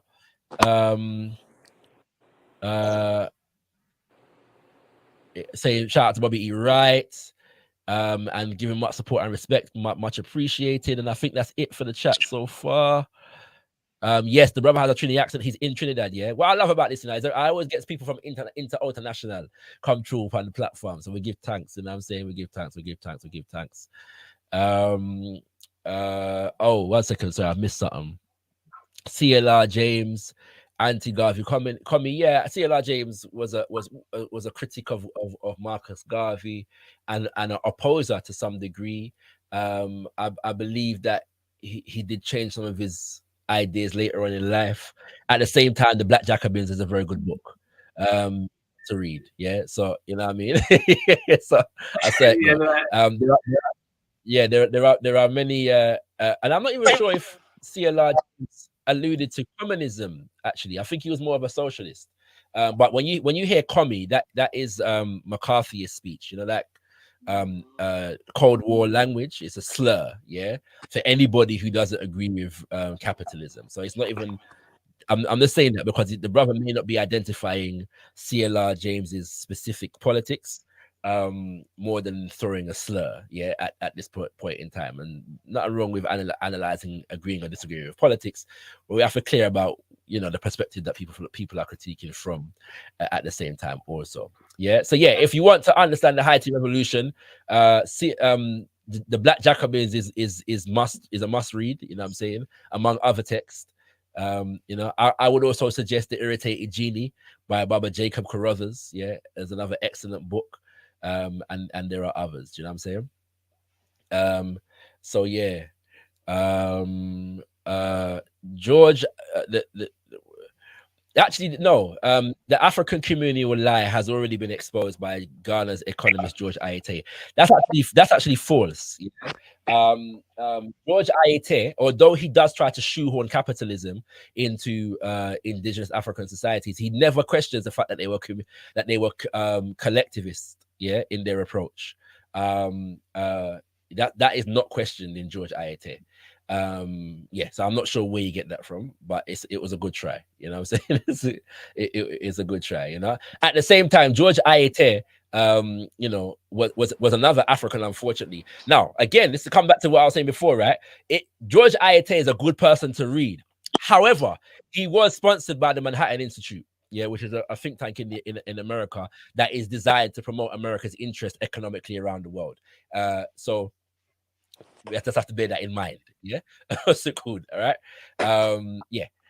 But again, you know, read George Ayete is an interesting brother to read. And he's now passed away. But you know, whereas I disagree with his political inclinations, you can learn a lot from reading him. Yeah. So read him. All right. We're gonna get to Rose. It's your time, my sister. And Coffee has decided that he needs his voice on the panel, so he's come through as well. So we'll get to Coffee. Go ahead, Rose, in all your natural beauty. Oh, thank you. I really love always chiming in and watching you each week. Very insightful information, and there's just so much that we have to get caught up on that there's no time to waste. But I just wanted to say to Brother Karu, we already follow each other on social media. But you coming and presenting your written work was very enlightening to me to understand what you do. And I think that what you have, your gift is a gem, and it really needs that. We need that, especially for young people, young readers. They're actually very much into fan fiction and things like that. And if you're spending all that time reading that, you need to be reading something that has some solid substance, you know, of historical past. So I absolutely love that. I love prose. I specialize in creative writing. And if you would like, I would love to also showcase you on part of my site, my website as well. You know, because I work in cannabis, so I have a site called Inclusive Indica. But I think what you have is more appropriate for my back end site, Indelible Indica, and that's more of the like activism side, more of the nation side. So if you want, I think that you need to be spoken about, and people need to learn about you, so that the important leaders of us coming to tomorrow, they'll be able to share stuff like that with their children to get them interested in what they're doing in a more relevant way. You know, don't ever downplay anything that you're doing right now. I don't think you realize how special that is. Just reading that and how well written and how focused and the historical context behind that. You need to find as many of our ancestors as possible that have been important in the liberation struggle, and write from their point of view and perspective, from how you've connected with their spirit and into your writing. And it's amazing just for them. You're giving them their you're allowing them to you're amplifying their voice is what you're doing, and that's important. Yes. And I want to put a crown on that and let people really see that. So definitely write back. I sent you a message on Instagram. Just write me back whenever you have a chance, and we can kind of go from there if you're interested. Yeah, I actually responded already just before you came onto the panel. To be honest with you, I would like to refine or maybe expand that work more. But you know something, I'm actually very proud of it as it stands. So I have no problem with you highlighting it on the website. But I definitely want, like, I appreciate let's say the cosign from the panel because I've really been seriously contemplating doing exactly what you said, like trying to go through history and seeing as much.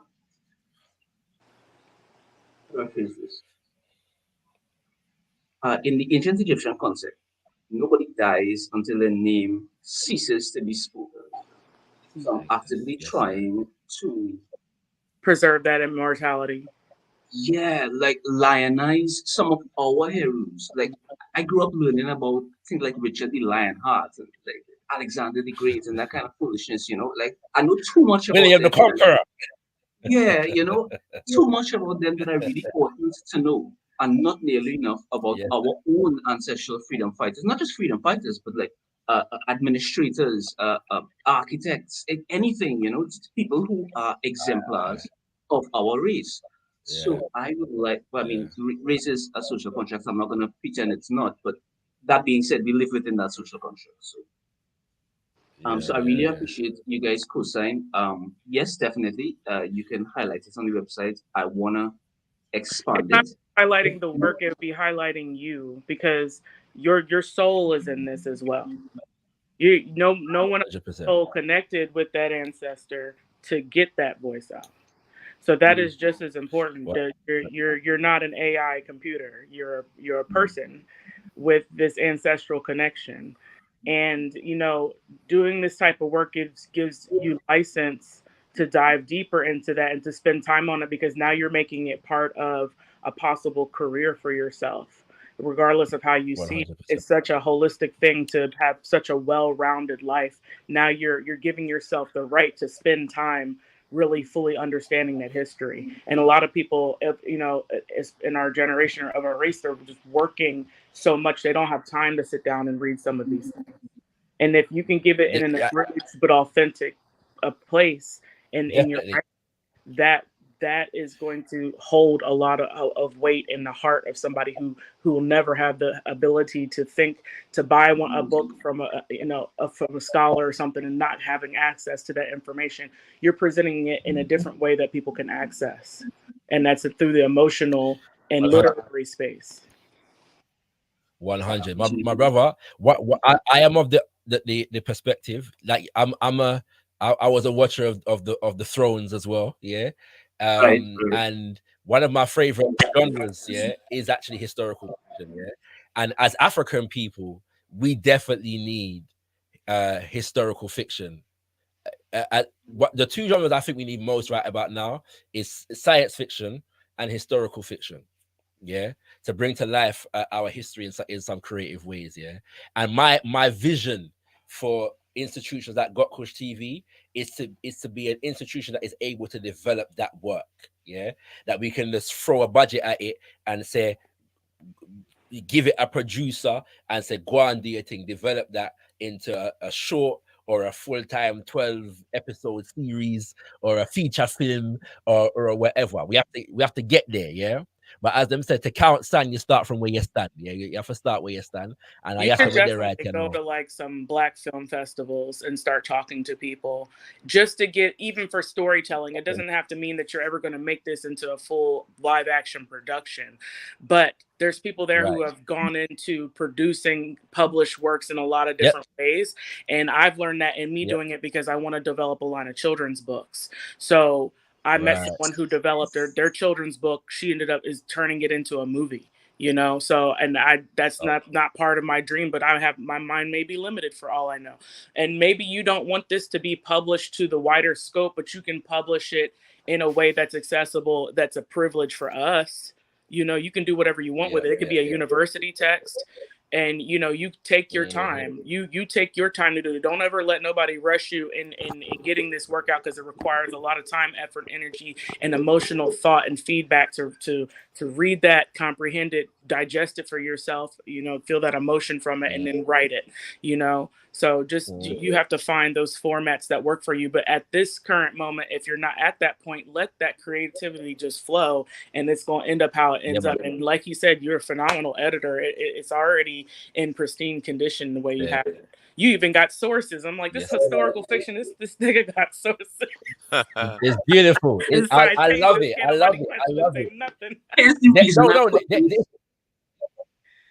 Let me just say, just to add to that, yeah. Sorry, but let me bring through Coffee 1 second. Coffee, just so you know, someone I neglect you, yeah. You're there. we're just gonna finish up this conversation, and we'll come to you. Yeah, There's a, and I don't know, because you said that it's not a novel idea, but the format of it is something to be developed. Yeah, I think it's a format that more of us should use as creatives. That if we've got a text that is a historical text and we can bring it to life in a certain way, but we bring it to life using the scholarly work. Yeah, it's like providing references to what we just said in the scholarly work, so people don't have to necessarily read the whole book. Yeah, to get to draw from what our inspirations were. We provided them a window into the scholarly work through our creative endeavors. I think it's a format that we can replicate. Yeah. over a lot of different ways. You know what I'm saying? That's partly the reason why I appreciate it so much. But go ahead. Well, to be clear, there were citations because this was a university assignment to begin with.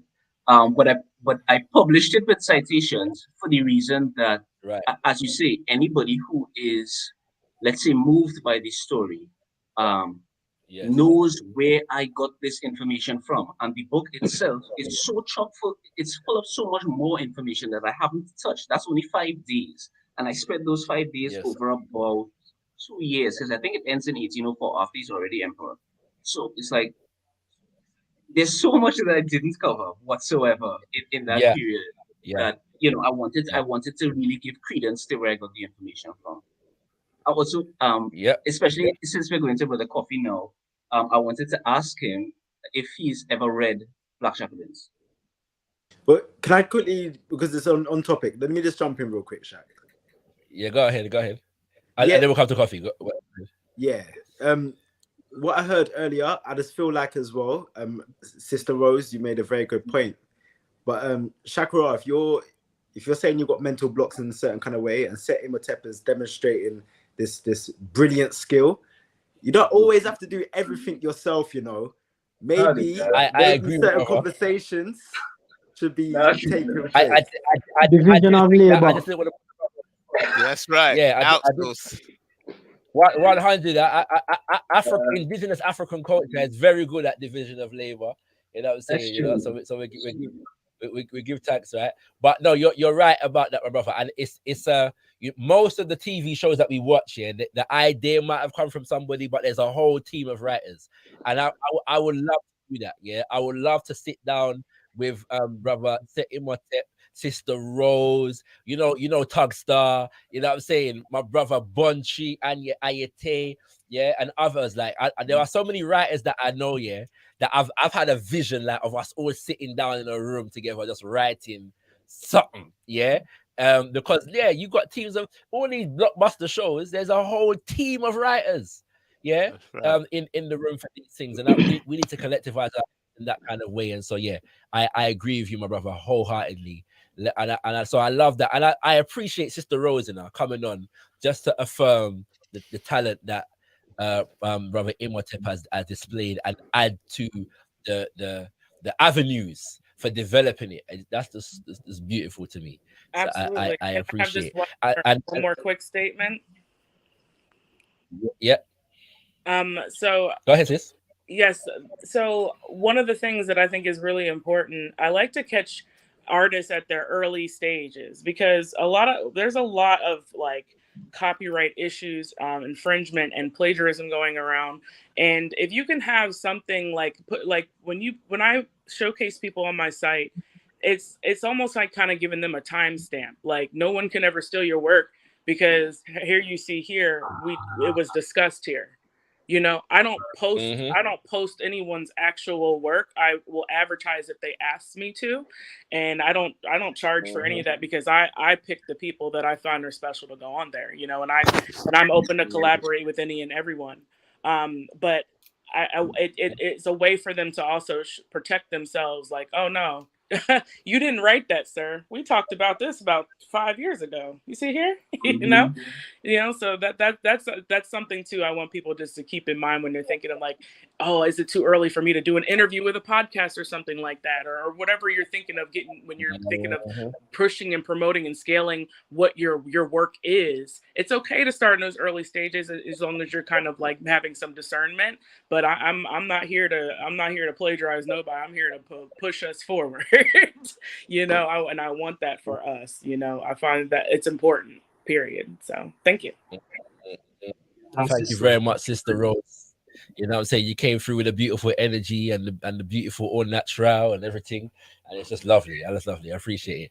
Right now, the good thing about this panel is that we're talking about all this production, and we've got the capitalist that's going to fund all of this beautiful revolutionary work, for us. You know what I'm saying? We've got the good capitalist, free market fundamentalist that's going to give us the budget, to produce Setem Imhotep's Jean-Jacques Dessalines' revolutionary works. So let me introduce Brother Coffee, Comrade Coffee, to the proceedings. Yeah, go ahead, Comrade Coffee.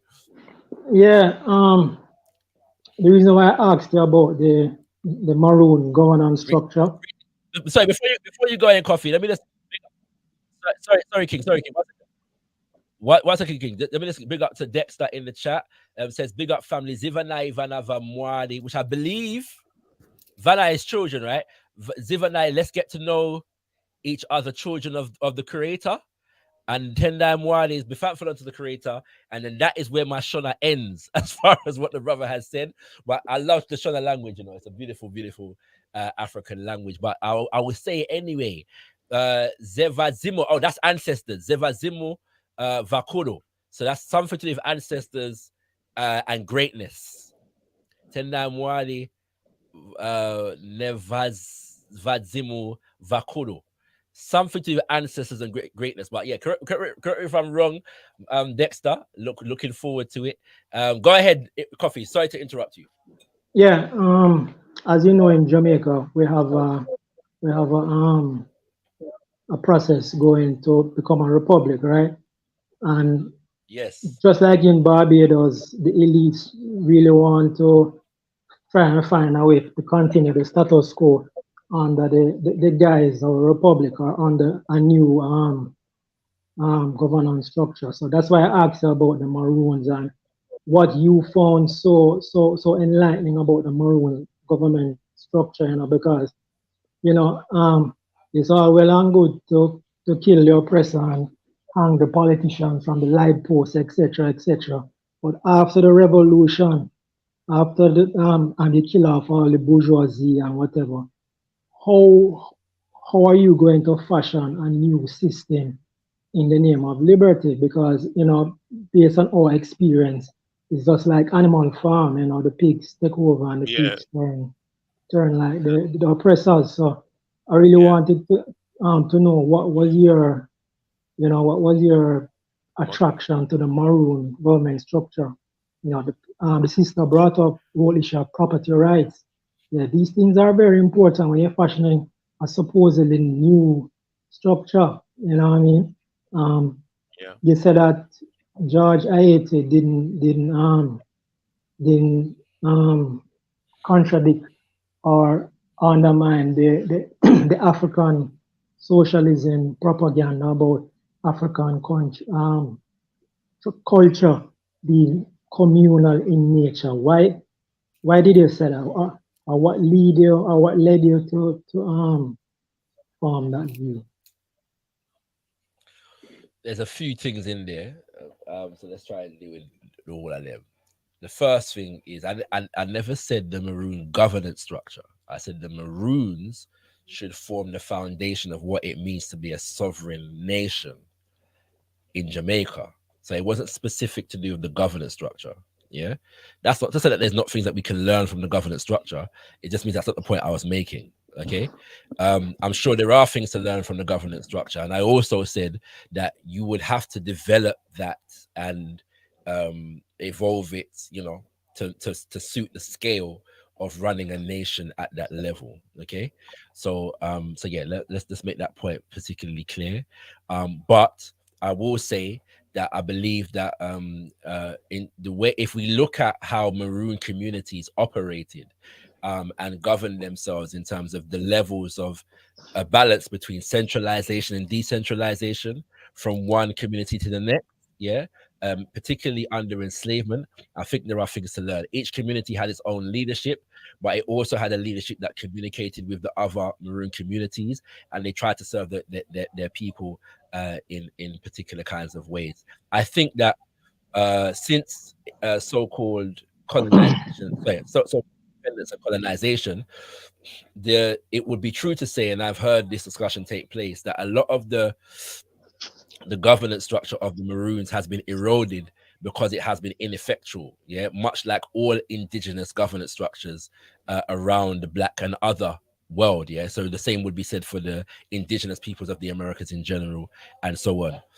So it wouldn't be a matter of, and I know people seem to tend to believe this, so I'm making this point clear, it wouldn't be a matter of taking the Maroons government structure and superimposing it on a nation as is and saying that would suffice. That wouldn't suffice at all. Yeah, so maybe if and when we have more conversation, sorry, maybe if and when we have more detail 1 second. If and when we have more detailed conversation about the Maroon governance structure, I'll be able to identify exactly what I think is viable, what would need to evolve, and how, and so on and so forth.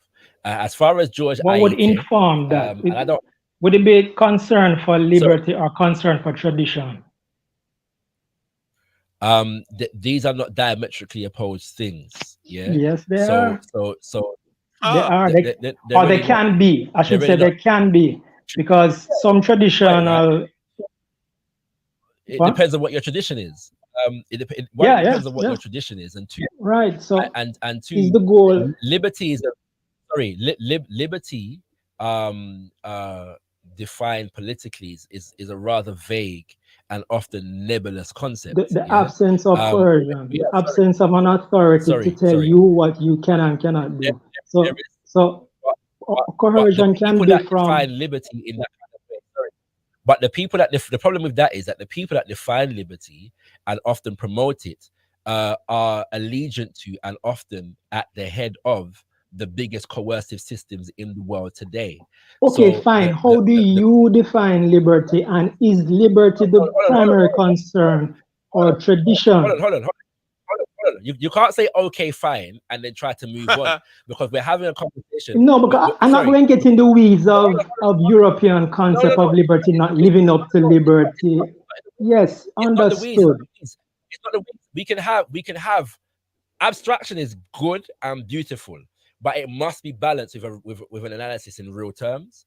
And so what I'm simply doing is applying the terminology and the concepts that we're discussing in the abstract to how they apply on the real level. And so you're using political terminology, and I'm studied enough to understand the implications of the political implications of the terms that you are using. It's not that as though they only have dictionary definitions. No, these are terms that are used, and they have economic, military, and governmental systems behind them that are in fact coercive. Yeah, so it's important to identify that when having a conversation such as this. Yeah, okay, that's the first. And how should we as Black people define liberty? It's a very big question, right? But the point is that as it stands at the moment, our liberty to, let's say we define I'm going to use the term liberation, yeah, as the process by which we acquire the power to be masters of our own destiny, yes, as a collective of people, okay.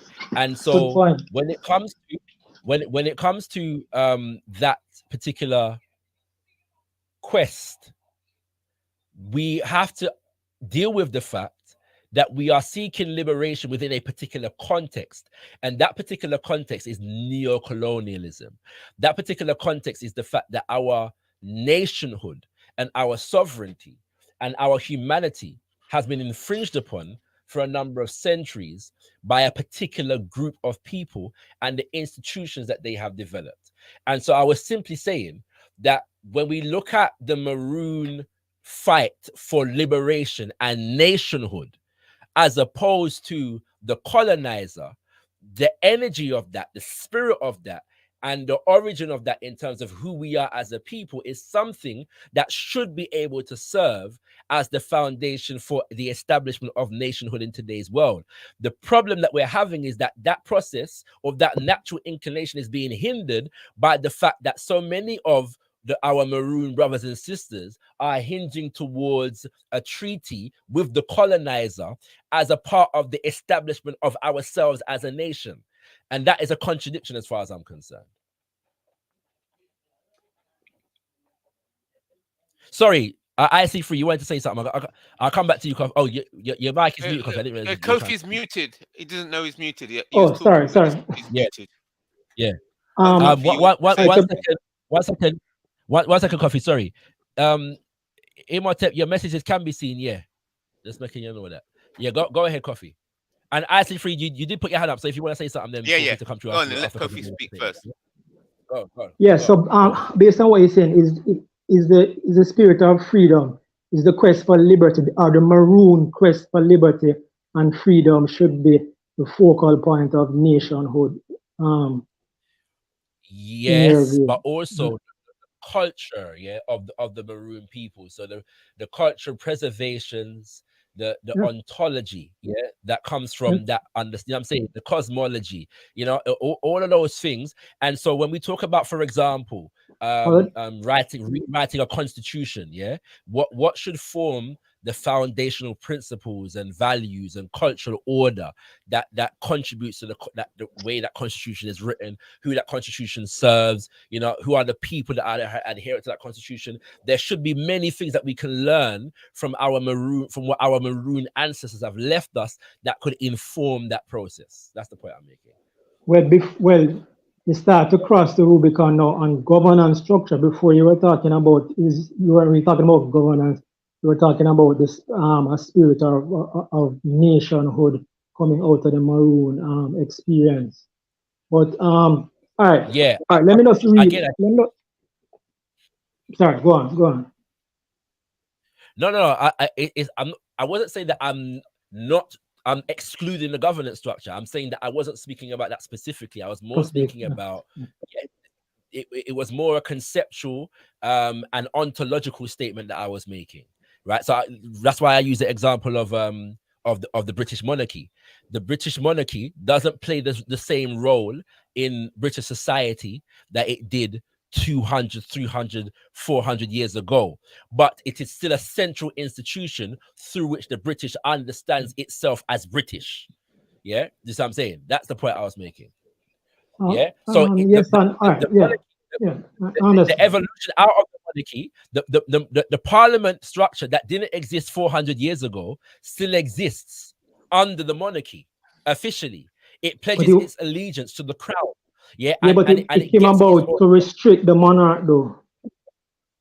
Yes, but it's this is the point I'm making. So the social and political order has changed, but how the nation understands itself within its foundational institutions is carried forward. So the monarchy and the role of the monarchy may change, but the government pledges its allegiance and acts with the authority of the monarchy. So yeah, it was designed to restrict the monarchy in some ways, but it was also designed to reform the role of the monarchy within the society. So now the monarchy doesn't do in and of itself. The monarchy does through acts of its parliament.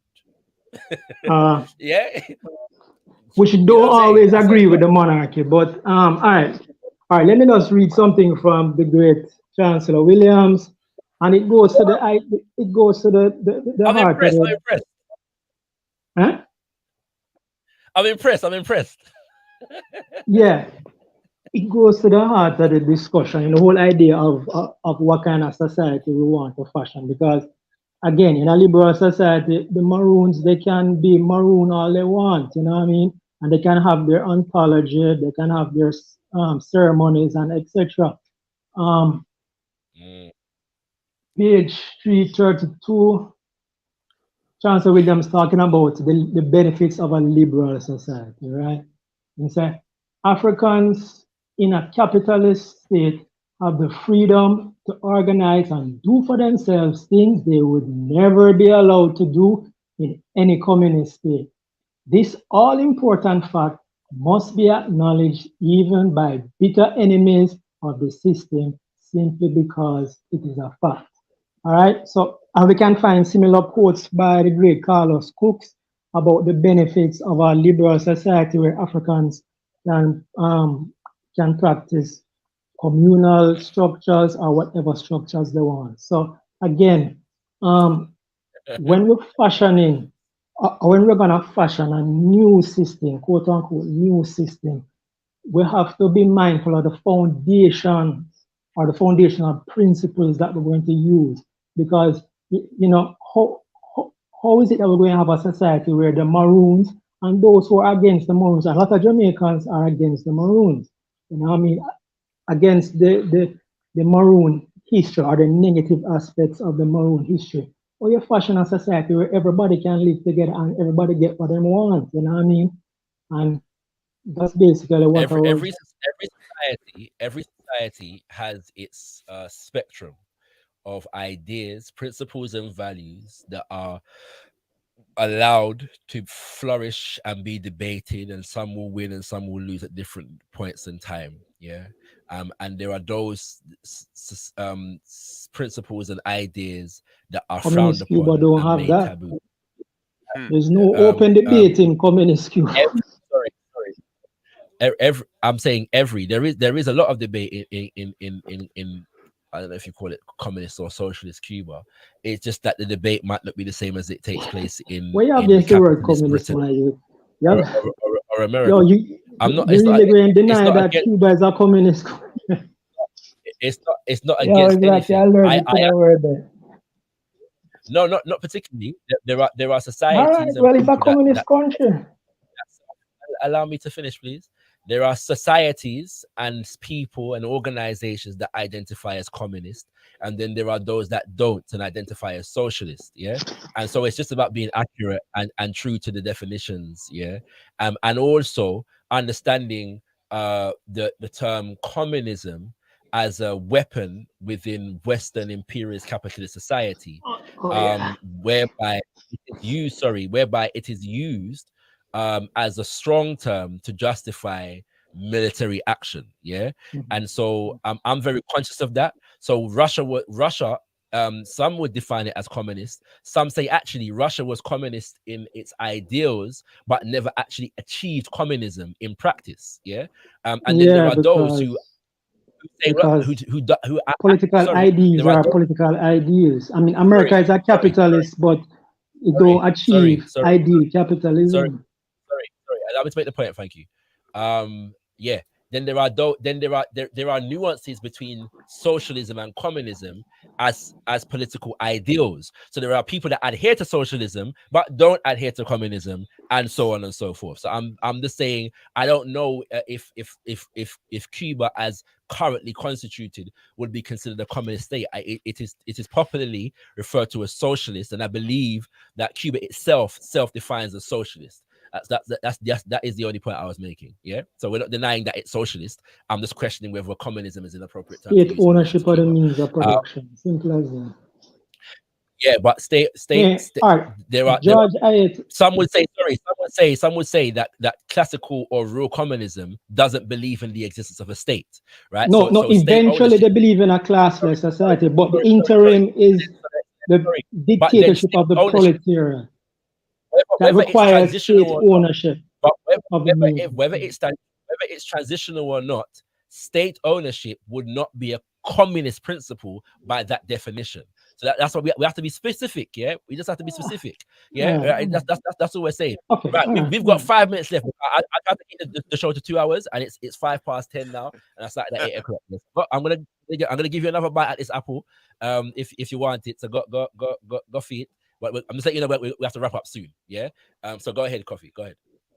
No, the George Ayete question. You said that he didn't.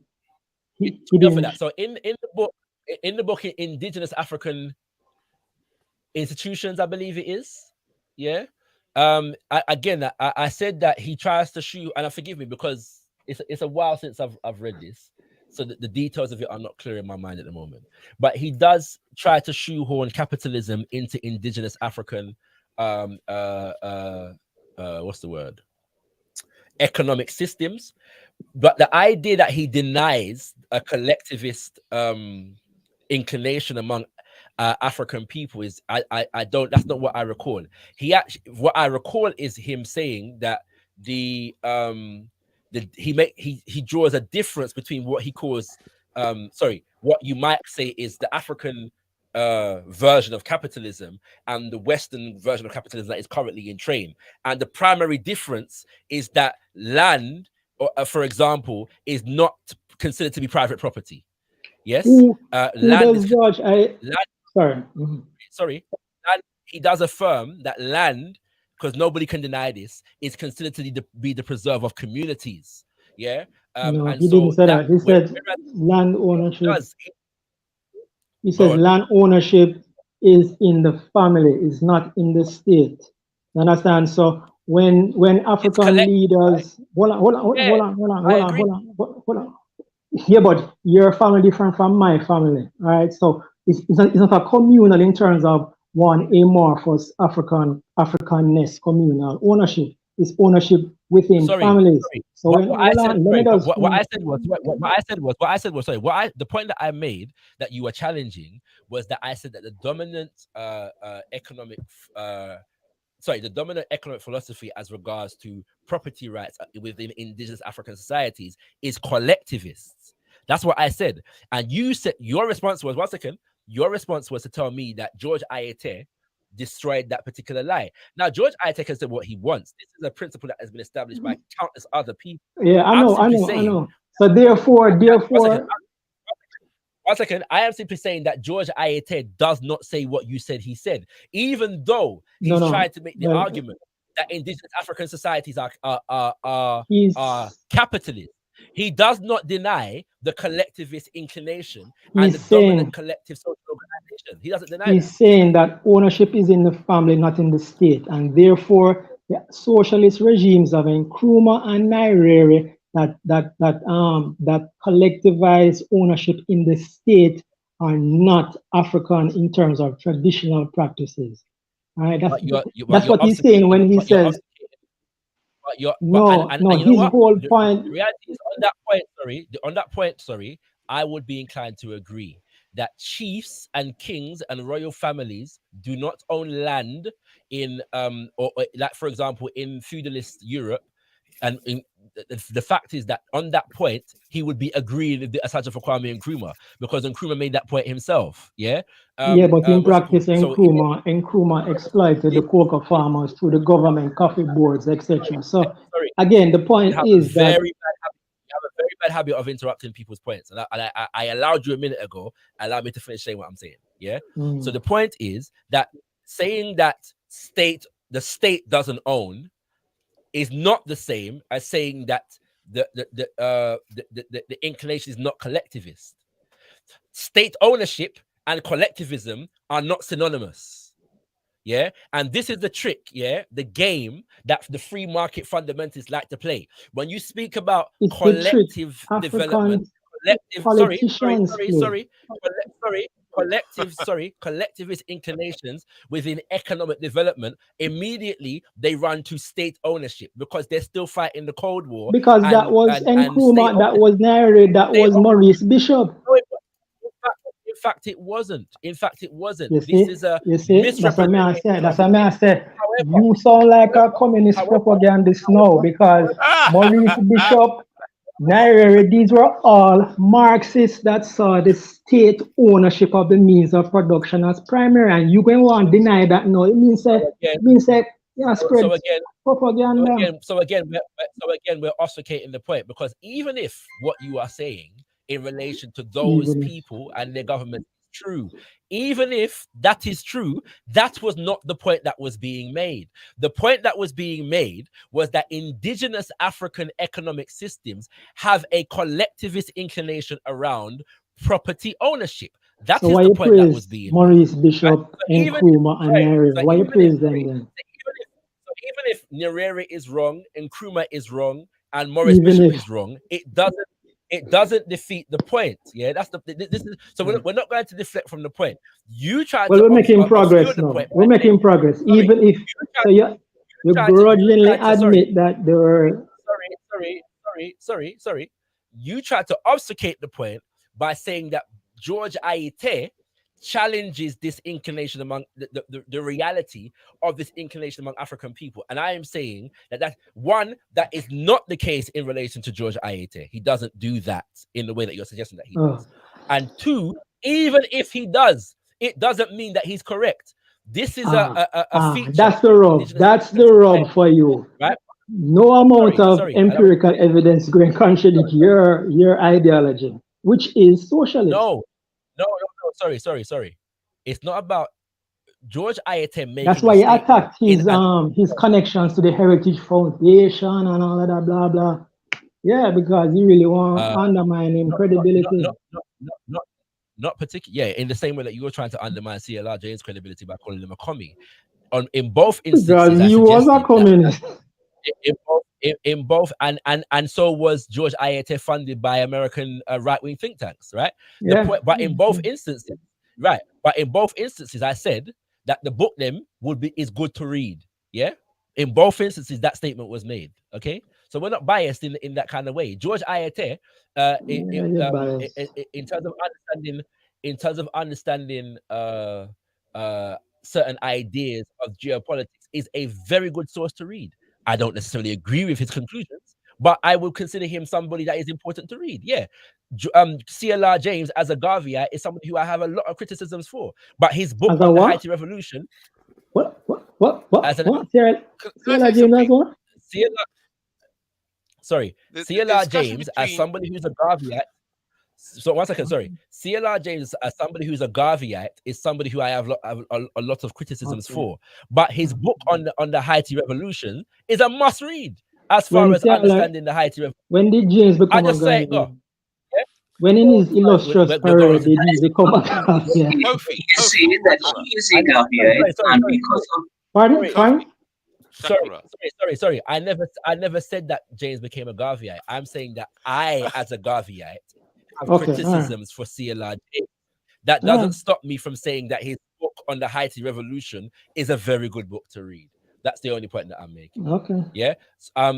Sorry. IC3, set them Imhotep, and then we're gonna have to close because we know. Yeah. You know what I'm saying? Go ahead. What do you think of this? I was just listening to your discussion between you, ShakaRa, and Kofi, and it's it's all about what is the correct model to this is how I'm understanding it, how I'm seeing it. You're discussing trying to find the correct model and the most or the best model to organize Black Africa or Black African people in order to effectively counter the power of white supremacy on a global level. No. Yes, but no. So there's two things here. There is one. Right? There is one. No, go on. I would say yes. There is one countering the power of white supremacy, and there is two serving our best interests as a collective of people. Yeah, does that make sense? All right. So I want to highlight. I disagree. So those are two. Well, they're the same. Right? No, they're the same. 1 second. No, yeah, they are the same, but they understand the emphasis. Understand the emphasis that I'm saying. Yeah. Because one could say, one could emphasize the challenging of white supremacy, yes.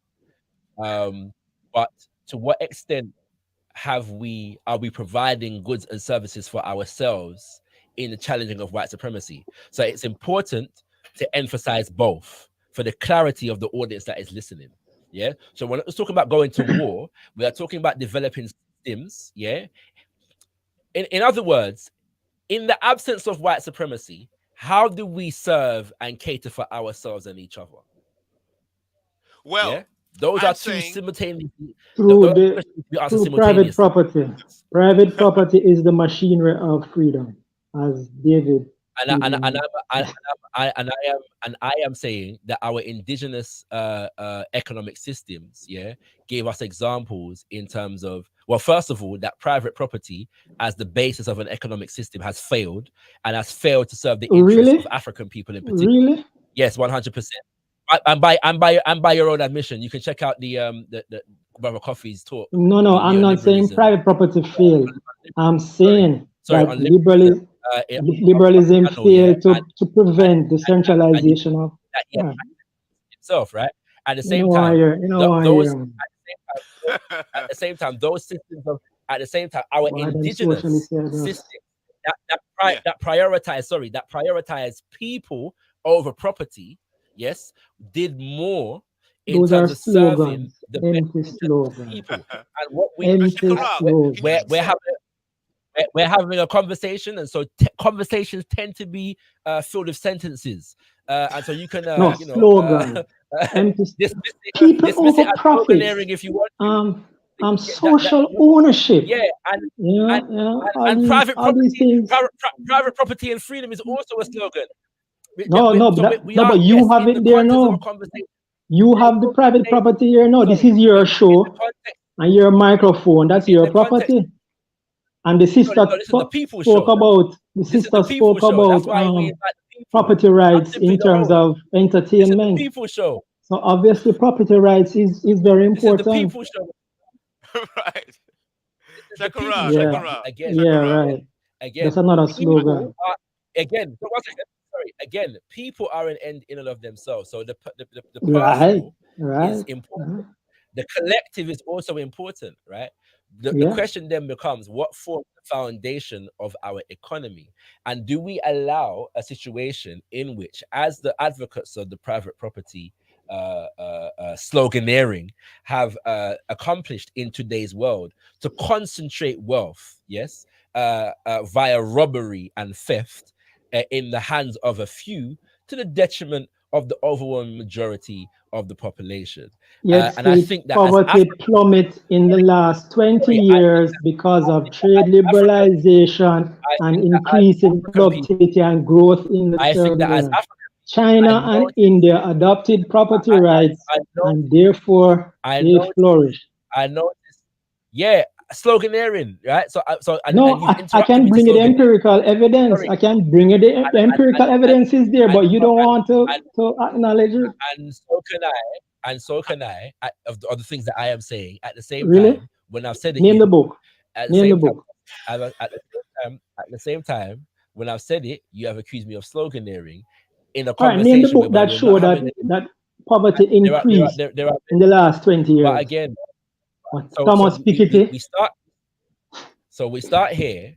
You or interrupt. Joseph I'm responding Stiglitz? to this. You interrupt and take me somewhere else, and then ask me to respond to that, and then you interrupt me again and take me somewhere else and ask me to respond to that. It's not going to work, right? It's not going to work. So now you want me to provide you a reading list of all of the things that substantiate what I'm saying.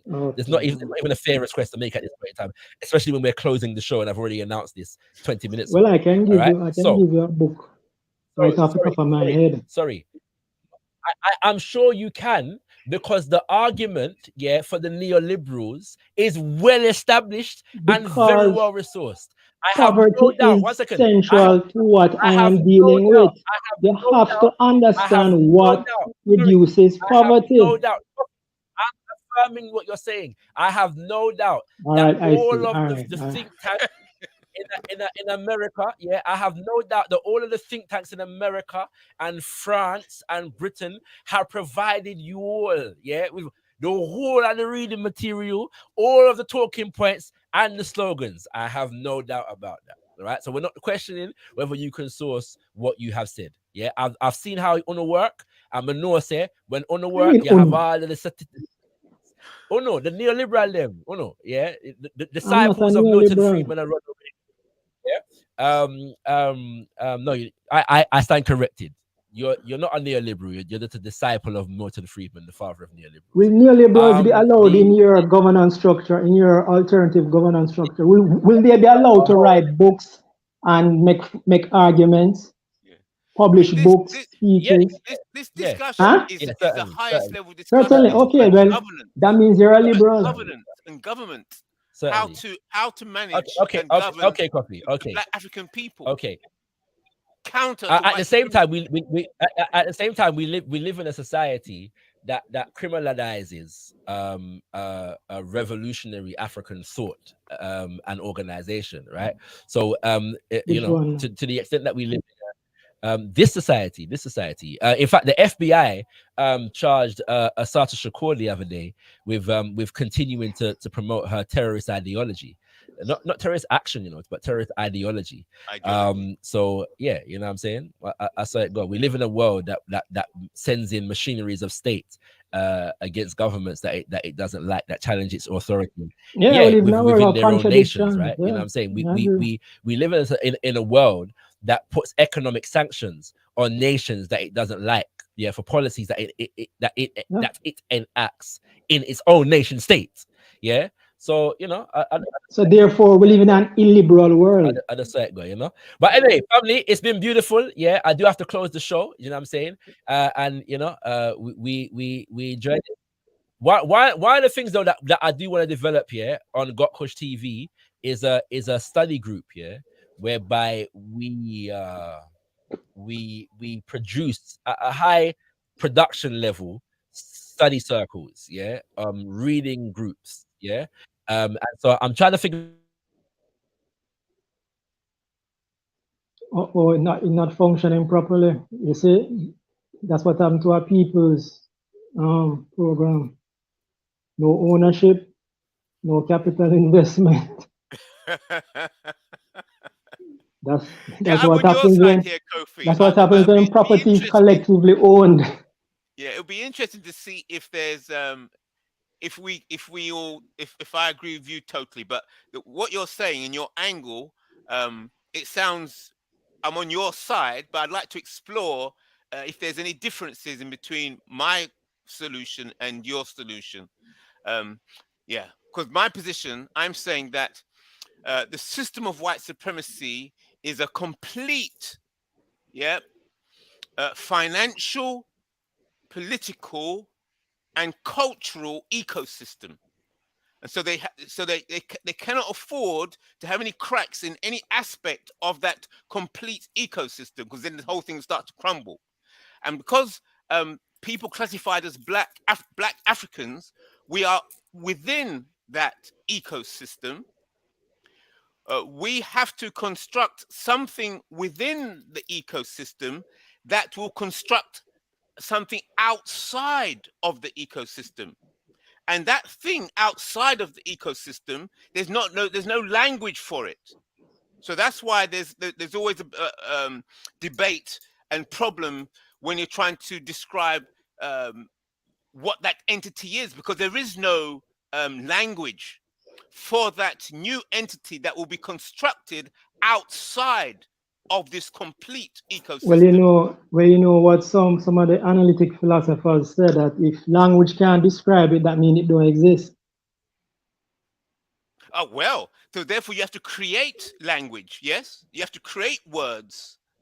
Yes, because that's how language it comes about, doesn't it? Or that's how reality comes about. Pardon?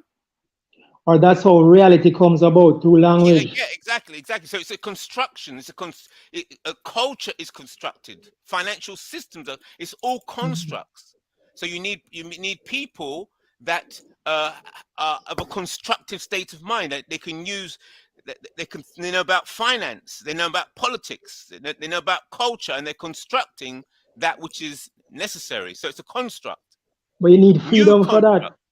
You need freedom for that. If I am not free to own property and exchange property, then you don't have freedom, because I can't do what I want to with my possessions. If somebody going to tell me I can't plant X or I can't exchange Y, that's not freedom. That's coercion. Yeah, right? So the society that you want to build up, it can only build up on a foundation of freedom. Okay, so how on the kind of era? Sorry. Yeah, man. Can you hear me? Can you hear me? Yeah, you're back. Yeah, apologies, family. Yeah, but like I said, look like MI6 come for me, you know. Them know why, you know what I mean? Yeah, man. It's after you mentioned FBI. Yeah, man. Them not like how much I challenge up the neoliberal agenda, you know. So you know, them come for me. But listen, family, this is a beautiful conversation. Whether we agree or disagree, these are the kinds of conversations that we need to be having and ironing out for our people. I don't want to cut it, but I do have to cut it. Yeah. So if you could permit me, apologies. Set them out because you bring Desalis come to it. I'm gonna give you one dispensation for got you and say what you want to say, and then we're going to close out. Yeah. So got you. Well, the family for Africa asked a question of me in the YouTube chat, so the answer is like right beneath there. That's one. And I noticed Brother Coffee never answered the question whether he had read Black Jacobins. So I just wanted to know if he had read. Oh yeah, yeah, I was forced to read it at UA.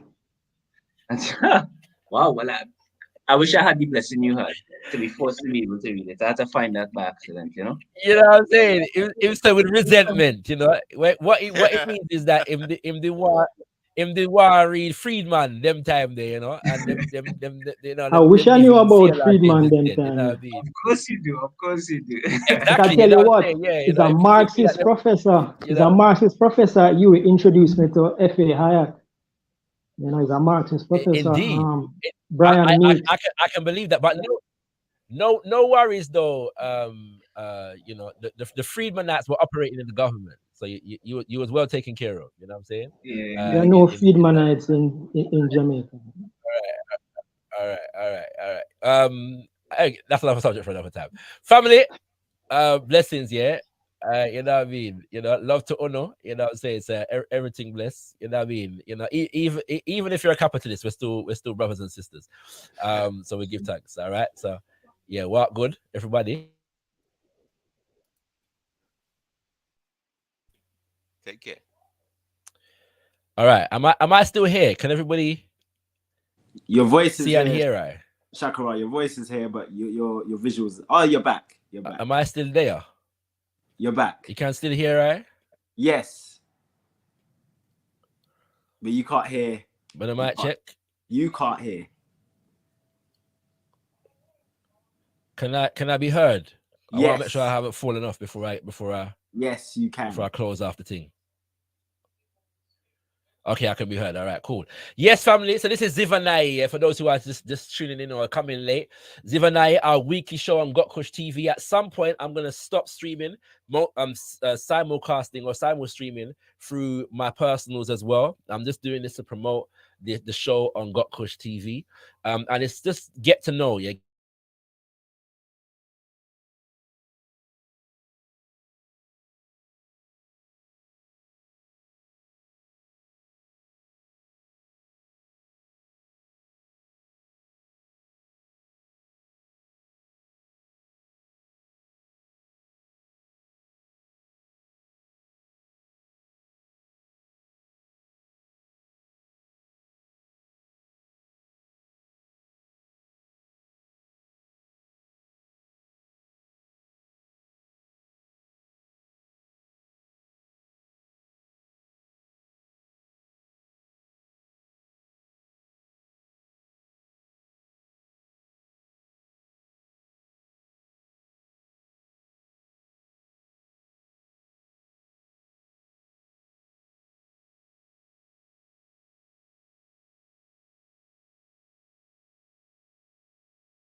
Mina bakabusi nengre, mine bele obiama. Mina bakabusi nengre,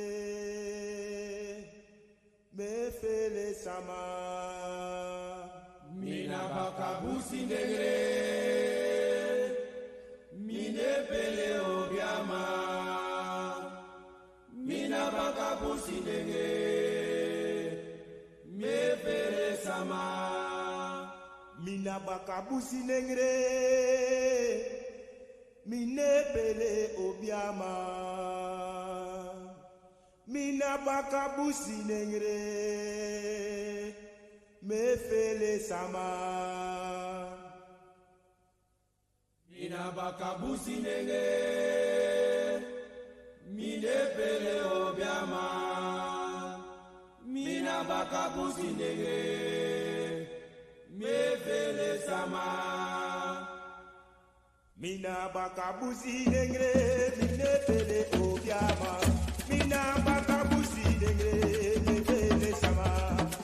Mina bakabusi nengre, mine bele obiama.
bakabuzi nenge